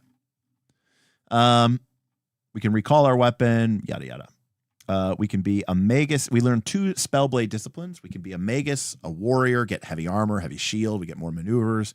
Magus get more spells and MP, or we could be the paladin, right? The acolyte. And we get a pool of healing. And we can cure poisons and diseases by spending our action points and our mana points. Oh, or we could be a hex warrior, because why not? I forgot about the hex blade. I forgot that's really a thing now. The warlock, the hex blade, or whatever they call it. We can curse a creature. They have to make a repeated physical save against your DC. It contracts one of the followings: umbral rot, black blood, no healing, 1 ongoing damage, or dazed or impaired. We can spend 2 AP to initiate a spell duel using a weapon instead of a spell. Very, very anime, over the top. with my weapon. We can gain resistance to damage if we deal that type of damage. We can blink. We can sense magic. And that's just level 1. Level 2, we can start dealing spell strikes through our weapon. Kind of pretty similar to the way the Magus' spell strike works. Ben, 5th edition D&D decided to have sex with its parent, 4th edition, and its cousin, Pathfinder 2nd edition, and have a baby. So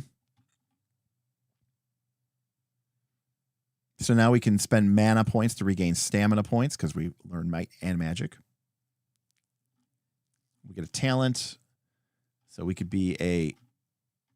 I don't know what this warlock is. Oh, these are these the subclasses?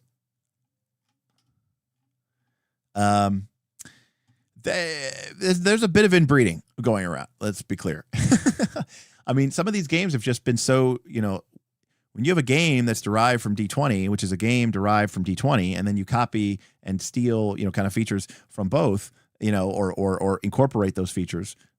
Steal is a very pejorative word, but when you're inspired by those abilities, it's like, well, you're being inspired by the same games that are inspired by the same game that you're playing. It only goes up to level 2 right now. Oh, okay. So we don't have even that much to look at. Oh, this is the warlock. Oh, okay. So this is just level 2. Okay, got it. I got really confusing. Yeah. I mean, look, this guy looks cool. I mean, this is kind of what I want Spellblade to do. I'm interested. I mean, to be completely honest with you, it reminds me a lot of the Sword Mage from 4th edition, but the Sword Mage in 4th edition was a defender character, kind of defended the situation.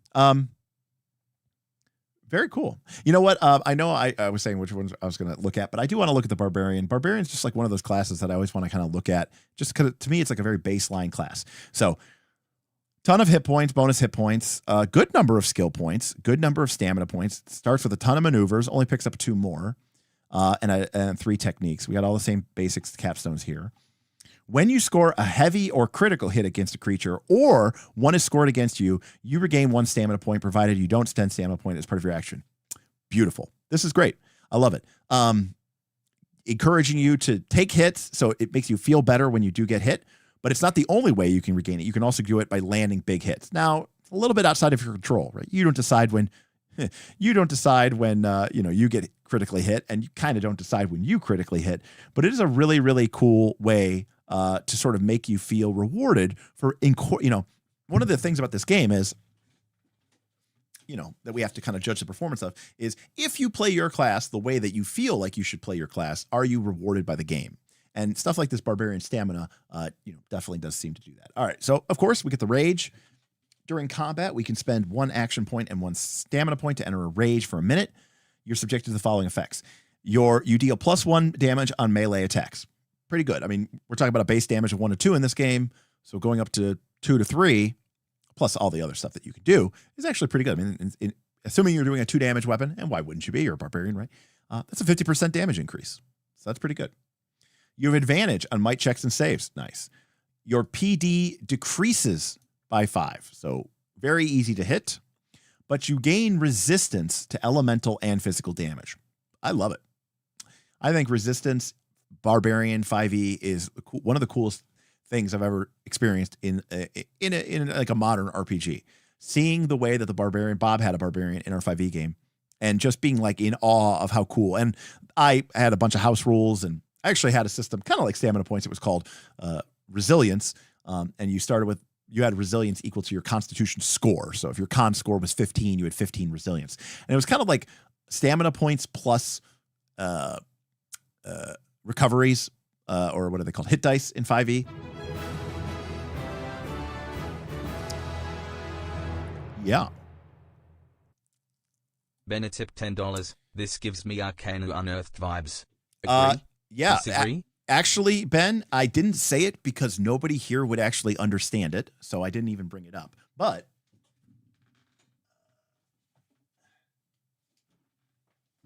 I don't know if Alan even knows that these games exist, but there are 2 books that came out from Monty Cook in the mid-2000s, okay? And they are called, one is called Arcana Unearthed, which was later re-released in a red cover book called Arcana Evolved. Now, keep in mind, this is not Unearthed Arcana. This is Arcana Unearthed, which was a variant player's handbook. And then later, they released this book, which is Monty Cook Presents Iron Heroes. And this book was actually written by Mike Merles. This system, everything that we're seeing here is, if I were to go through this book, your character, all the different classes have access to a pool. Like the archer class gains an aim pool, and they can use actions to keep increasing their aim, and they gain more aim tokens in their aim pool, and then they can cash in their aim tokens to do these like crazy over the top attacks. There's a class in this book called the Berserker, which does something similar to what we're reading here. But Arcana Unearthed also had some of these ideas and had a class design that was very reminiscent. So yes, Ben, I actually I noticed that like right away, for sure. I had a BRB, and I think I'll miss the rest of the stream. That's all right, King Hood Up. We're gonna wrap up here because it's almost 11 o'clock. Mr. Steinwan says, I loved Arcana Evolved. Yeah, you know what's actually crazy? I don't know where my Arcana Evolved is. I still have my Arcana Unearthed. But I actually found this to be one of the coolest, funnest. Like, there were a lot of quote unquote variant third edition player's handbooks that came out during the 3E action or 3E era. And this was actually one of the coolest ones that came out. Yeah. So Arcana Unearthed, Monty Cook Presents Iron Heroes. Worth taking a look. I'm sure you can get them on DriveThruRPG. By the way, if you do buy anything from DriveThruRPG and you want to support this channel, I have a link to our affiliate link at DriveThruRPG. It doesn't cost you any extra money, but it gives us a couple extra cents every time you buy a PDF. And if you like this content and you want to support us, we go live Tuesdays and Thursdays. We also have a Patreon, patreon.com/nightsoflastcall. You know, you can come hang out with us. We also, just today, kicked off our new Pathfinder 2 mega campaign. We've been going for several seasons now. This is season 3. Well, it's kind of a variant season 3 because season 3 got postponed until next year. So we are playing a Pathfinder 2 mega campaign called Summer Beaches. The adventurers go on, adventurers have to take a vacation as well. And our adventurers on spring break. But, you know, adventure and drama unfolds. And it's basically what some people would call West Marches, but it's actually done in a way where all the GMs are actually collaborating in one singular campaign world. So it's actually more like what a real West March would be, which would be a single GM running a campaign for multiple players instead of a bunch of GMs just off doing their own thing. It's kind of cool. We have a couple variant rules, and it's a lot of fun. So, and you get that if you join our Patreon at the champion tier level.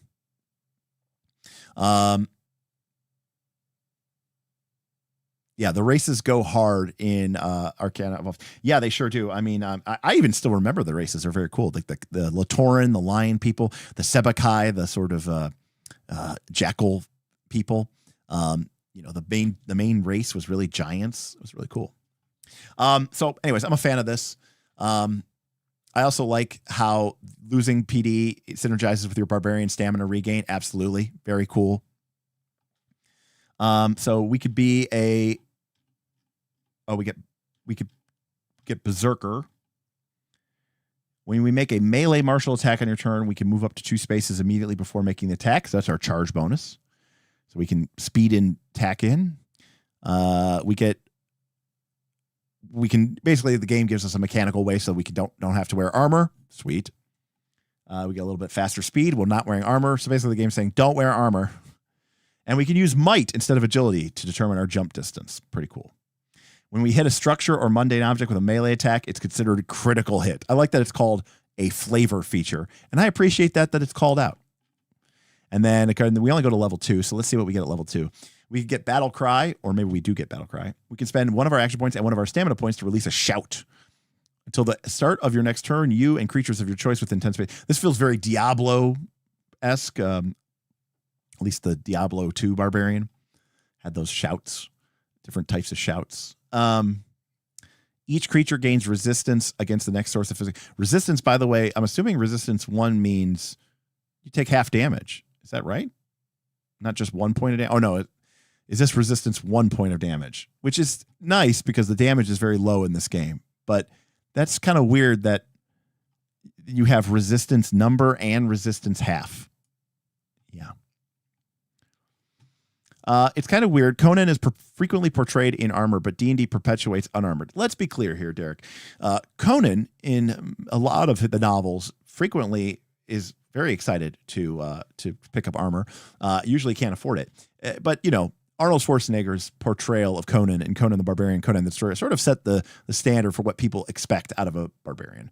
And, they weren't going to put Conan in too much armor. Although he does wear armor at various points in that film. In the second film, he does not at all. In fact, in the second film, he barely wears anything at all.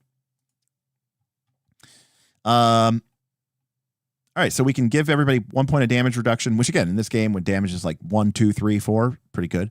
Or everybody could deal 1 point of damage against one target, or everybody gets +1 speed. So kind of a cool way for a barbarian to also sort of be a buffer, which I think is fun. I think it's cool to be multifunctional. When you score a brutal or critical hit against a creature, it makes DC. It either loses its breath and concentration or becomes impaired and can't speak. And we also get talents. Now, we didn't get into what talents do or what talents have. There's probably a lot of talents here. But, is there a list of them somewhere? No. But we could pick up martial. This is like how we could pick up some spell casting talent. Like if we picked up, can we pick that up?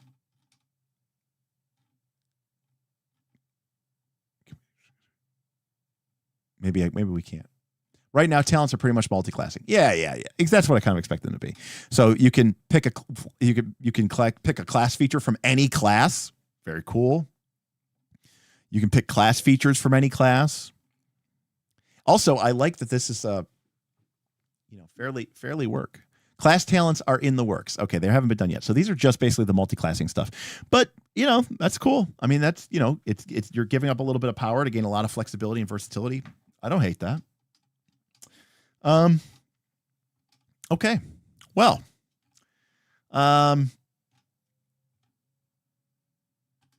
so that is almost 4 hours minus our little bit of a delay there at the beginning due to stream crapping out on DC20. So much beef, cheesecake, and Conan the Destroyer. Yeah, I mean, Kareem was rocking, a lot of skin.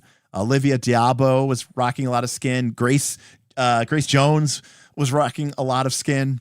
Obviously, Arnold was rocking a lot of skin. But the only characters that weren't were Mako and whoever played the thief. So I mean, I think that this, what do I want to say here? So again, this wasn't a review because I didn't play the game. But I will say that in some ways it was kind of what I expected it to be. It's very clearly a D20 game. Sure, it doesn't have the 6 attributes, and I respect that. But you can see the 5e DNA very well in Geisha. And quite frankly, a small independent YouTuber who gets a $2 million Kickstarter doesn't do that by rocking the boat too much. I think Alan's enthusiasm for the game, his playing of the game, and actually in this case, his relative, inexperience with, a lot of other RPG systems, I think made him very aware of what what he didn't like about the 5e system. And I think he was in touch with his community, and I think he's responding to those in kind and answering them. And, and a lot of the things that I see from a lot of 5e players is they basically say 5e combat is boring and 5e combat isn't exciting enough and 5e combat isn't cool and over the top enough and all that lot of stuff. And a lot of the rules in this game were very much in my expectation of being focused on that. Now, that being said, it seems like it's really done really well. And in fact, some of these ideas are ideas that, Smith and I have had for 20 years. Obviously, we never had the will and the motivation and the skill to put together a book and let alone put out a multi-million-dollar Kickstarter, which is to be applauded. But again, some of the maybe these ideas were inspired by some of these older games, but again, he didn't seem to really indicate that he knew them. So in that case, kudos for stumbling upon these ideas. But again, these are very gamist ideas, and I expected to see some of this. Now, that being said, they did disappoint. I don't know if they're balanced. They might get changed. They might get nerfed.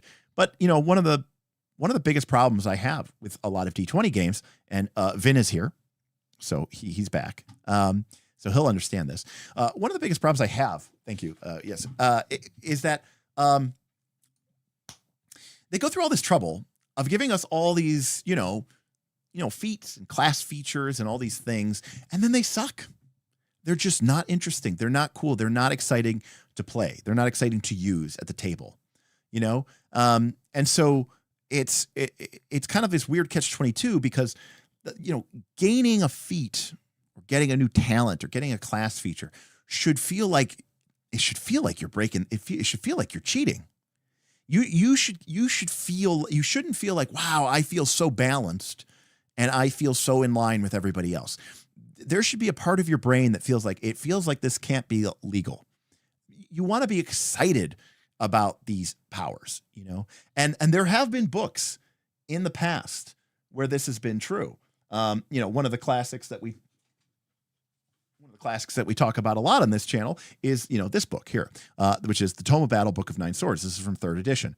And some of the powers in here, this was a book that came out before 4th edition for the 3rd edition of D&D and was basically kind of a sneak preview of 4th edition before people knew what 4th edition was. They were kind of trying out some of their ideas. And this basically gave martial characters these super cool over the top, they were called maneuvers, and gave them these cool powers and abilities. But it wasn't that they were broken. It wasn't that they were mechanically completely insane. They weren't, not really, not especially compared to spellcasters in 3rd edition, but they felt cool. You were excited to get that new ability. You were excited to gain that level. And that is something I think that some of these D20 games have lost. When I look, I'm not as familiar with the 2024, not actually that familiar with the 2014, but when I look at the 5e Player's Handbook from 2014, you see a lot of these things where it's like, what did I even gain this? Like, I'm still gaining levels in this class and I'm just not excited about it. Now you might say, well, that's not what the game's about. I agree. If we weren't playing a level-based game with, a focus on powers and abilities and feats and ability score improvements. If there are plenty of games where those things don't exist, in which case that's totally fine. But if that's what your game's about, then it needs to be about it. And this is where I get back to those original questions I asked. What is this game about? Well, it seems to me that DC20 is just basically like, I want to play 5e, but I actually want to feel like I'm doing cool, broken shit, kind of in an action hero RPG MMO God of War kind of over the top way. So all of that, I thought, well done. I can't speak to the balance. I can't speak to how they actually work out, but the general ideas are good. And I really like the idea of using resource systems. I really like the idea of using a consistent resources systems between the classes that regenerate or are interacted with in different ways. Very well done. Very good. That's a 10-year-old Derek idea. I'm happy to see somebody made it in print. What I was very happy or surprised to see was actually the bit about this idea of the 5 range success and failure and looking at failing forward and looking at success at a cost without calling it success at a cost. Because I think that's really, truly a revolutionary way for a lot of people to think about D&D. And I think it's a good thing. I think it leads to less fudging. I think it leads to better gameplay. And I think it promotes more fiction forward gaming, which I think is fun, because I think part of the fun of these games, the reason why they're not video games, is because we have a game master, and because the game master is there to look at the fiction and look at the character situation and not necessarily think about the narrative, but think about the fiction. And if you're new to our channel, those might seem like those are the same thing. They are not. The narrative and the fiction are two different things. But that kind of, little step into that world, I think is really exciting. And I hope he continues to sort of develop that and lean into that. And, I get it. Combat's cool. And you want people to be like, I got my stamina points and I'm going to go mega berserker and I'm going to go Super Saiyan in combat. Very cool. But, I think there's, I think there's also an opportunity to focus legitimately on making the other parts of the game, fun and cool as well. That being said, I don't want it to get, sort of inundated and ruined with, too many mechanics and things of that nature. Again, I want to thank, I want to thank Alan, the dungeon coach, for number one, for coming in and hanging out and kind of giving us the support to this. Also, when I went out to dinner with Alan picked up the check. So, thank you, Alan, for dinner. That was very sweet of you. Very nice of you. I think I told this story, but, kind of a funny story was we were at dinner and, actually, before I tell my funny story, hold on a sec here. I'm going to put in the description, want to play some DC20. All right, I just put in the description to this video, and I'm going to put it in chat here too. This is a link to the DC20 West Marches server, and this is run by or helped run by King Hodop, and I'm sure many others. But my understanding is that there's very minimal requirements, to be able to play. Obviously, you want to, read the rules, make a character, and then you get to play, and you can sign up for any session you want. So if you're interested in playing, I would love to tell you to come join the Knights of Last Call Patreon, and maybe you should, patreon.com/Knights of Last Call. But, currently I don't think we have any DC20 games going on. So if you really do want to try this game out and maybe help them play test it and give feedback and stuff like that, that would be the way to do it. Karama coming in with $22 super chat. On southern beaches, facing our fates, sword and sorcery through coastal gates. Myths and legends we create on the surf where adventures await. Can't wait for SB to launch. So what Karama is talking about is what I was mentioning earlier, which is that our new Pathfinder 2 mega campaign has just launched this just today. We announced it today, and so this is our. This is our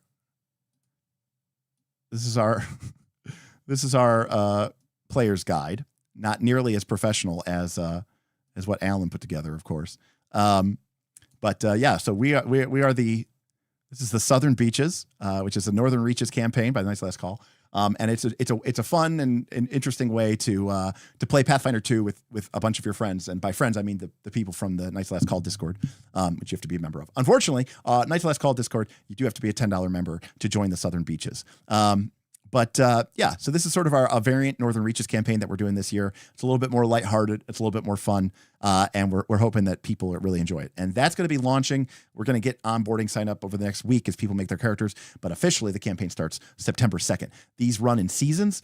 Southern Beaches only runs to the end of this year. And then that's it. It's over. And one of the key features of this game is that every week you automatically level up. So, at September 2nd, everybody is level 3. By December 30th, everybody is level 20. That's the only way you can level up. So kind of an interesting idea. So Karama, I'm excited about it as well. Happy to get it launched. Happy to give you guys something fun and cool to play and interact with. So fantastic. Azazel wants to know, how do we bribe you into a playtest? Azazel, I have so many other games that need to be playtested. I wouldn't even take your money just because it would be so long. Give me a price, Derek, and I'll run you a DC20 session. I would never ask you to do that. I would never ask you to pay me so that you could run me a session. I.e., how much can I pay you to play the game? There's other games that we have committed to sort of looking at and playing, and unfortunately, the list is very long. But I would like to think that if the game gets close, when the game gets closer to launch, hell, maybe when the game actually finalizes, that's when I'm more likely to try to put it on the stream. Playing a beta is a little fraught sometimes. Like, we played MCDM, but we played it in our home game, and then we just talked about it on the stream. That is probably more likely, that type of thing. Pathfinder will sail to the Southern Beaches himself very soon. I look forward to it. And by the way, if you're not interested in playing Pathfinder 2nd Edition, we are also working simultaneously on launching a second mega game, which is Dragon Tide, which is our nautical-based sea game set using the Dragonbane game system. So watch the video. Does Bob unironically wear that hat outside? To the best of my knowledge, KC, he does not. So thank God for that.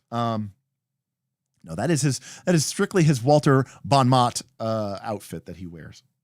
So thanks everybody. As we wrap up here into the 4 hours, I want to say thank you to everybody who came in: Karama, Self-Confessed Cynic, Ben, Dr. Metropolis, John, Bonanza, Francois, Corel, Azazel, Unakatsi, Mindblown, everybody for just awesome support. And if you're new here, thank you for coming in and hanging out. I apologize for the delay. I was legitimately concerned that my computer was going to explode at the beginning of the stream when I switched scenes, and my fan started going at max speed, and it was pretty crazy.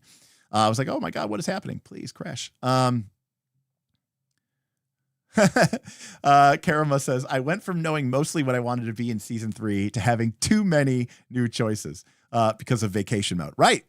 That's what's, you know what? That's what Coral Wind Island is all about, Karama. It's all about rest, relax, bring your best self.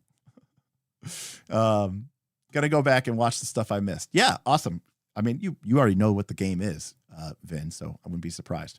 But this was a lot of fun. I mean, thank you, especially to you, those of you who know DC20 very well. It was nice to have you there as a support system as I sort of made my way through this. King Hodop, I told you not to give me any money. This has been a wish fulfilled. Thanks for doing this, man. I can't wait to see your thoughts on the full game when it comes out. Yeah, I mean, look, there's a lot to like about this game, and you know, it's mechanical and it's crunchy, but it's mechanical and crunchy in a way that I can dig. And for me personally, I like resource management. As I said before, I think probably for a lot of people, the number of points is too fiddly. For me, I like it. Like when I played Dungeon Time Extreme, I had there was like a resource called load. It's like how much load, which was a terrible name, by the way, because my players would always make fun of it. But there was like load, resilience, lore, resonance, and willpower. So I had 5 resources plus hit points, so 6. And you know, I like that because I like levers and knobs that I can twist and tie as a GM. Even if I don't do it mechanically, I do it through skill actions, failures, a part of the way I make success with a cost, et cetera, et cetera. Anyways, so for me, it is compelling. I mean, it's not exactly the 100% the RPGs that I want to play right now, but I am interested. I think there's a lot of promise here, and I think the generalized statement that this is more complicated than 5e, but less complicated than Pathfinder 2nd Edition may not be 100% true. I don't want to say it's as complicated as Pathfinder 2nd Edition, but I think it's closer to Pathfinder 2nd Edition in complexity than it is 5e. I'll say that because there's a lot of moving parts here, and we only saw, you know, the briefest tip of the iceberg, only 2 levels. So Pathfinder reminding us to roll tide. I endorse no college sports here, although I would say go Spartans. I had to remember what my not like any sort of notable thing. That's Case Western. They're like Division 26. Good night, Ben. King Hodop had to do something. Well, I appreciate it. Thank you for enjoying the discussions. I only got here at 10, but I knew nothing about the game, but I have some interest. Look, people are creating cool games, and the good news is you can fit, you know, on a spectrum of 5e to PF2e, I'd say it's a 7.5. Yep, that sounds about right. And in fact, there might be even some ways where it's a little bit more complicated, but a lot of the minutia seem less complicated. So because it's just advantage or disadvantage, but I mean, I think it's, again, I would prefer the game just really lean into the advantage and disadvantage part of it, but you know, I digress. So thanks everybody for hanging out. Thank you for your support. Again, I have a kind of a last minute Vegas trip that's going on next week, and very excitingly tomorrow, we actually get to play RPGs on Friday. What a stunning revelation. As we are in the process of wrapping up our Forbidden Lands campaign, probably over the next 2-3 sessions. So definitely by fall, we will be probably thinking about our next game. And I don't know what that was. London wants to know, what was Sunday again? Sunday, the plan is, unless something goes completely messed up, because I know Bob has some big bocce tournament. His wife is in some big bocce tournament this weekend. I don't know if it plays all the way through to Sunday night. So I do have to double check with Bob. But when I spoke to him last, I think we talked about it, and we're going to watch Delicious in Dungeon, the anime, which I will hate. So, because I hate all anime. No, that's not true. I like Record of Lodoss War and parts of Akira. Maybe a little bit of Fist of the North Star. I like older stuff, you know, late 80s, early 90s. That's more my jam. Anything later than that, not my thing. So thanks everybody for joining us, and we look forward to seeing you on the Discord if you join the Knights Patreon. Otherwise, I look forward to learning more about this game, and I hope it continues to go well, and hopefully we'll be back here at some point to kind of follow up on whatever became of DC20. And until next time, we'll see you until next time when we'll see you on Knights of Last Call. Peace out.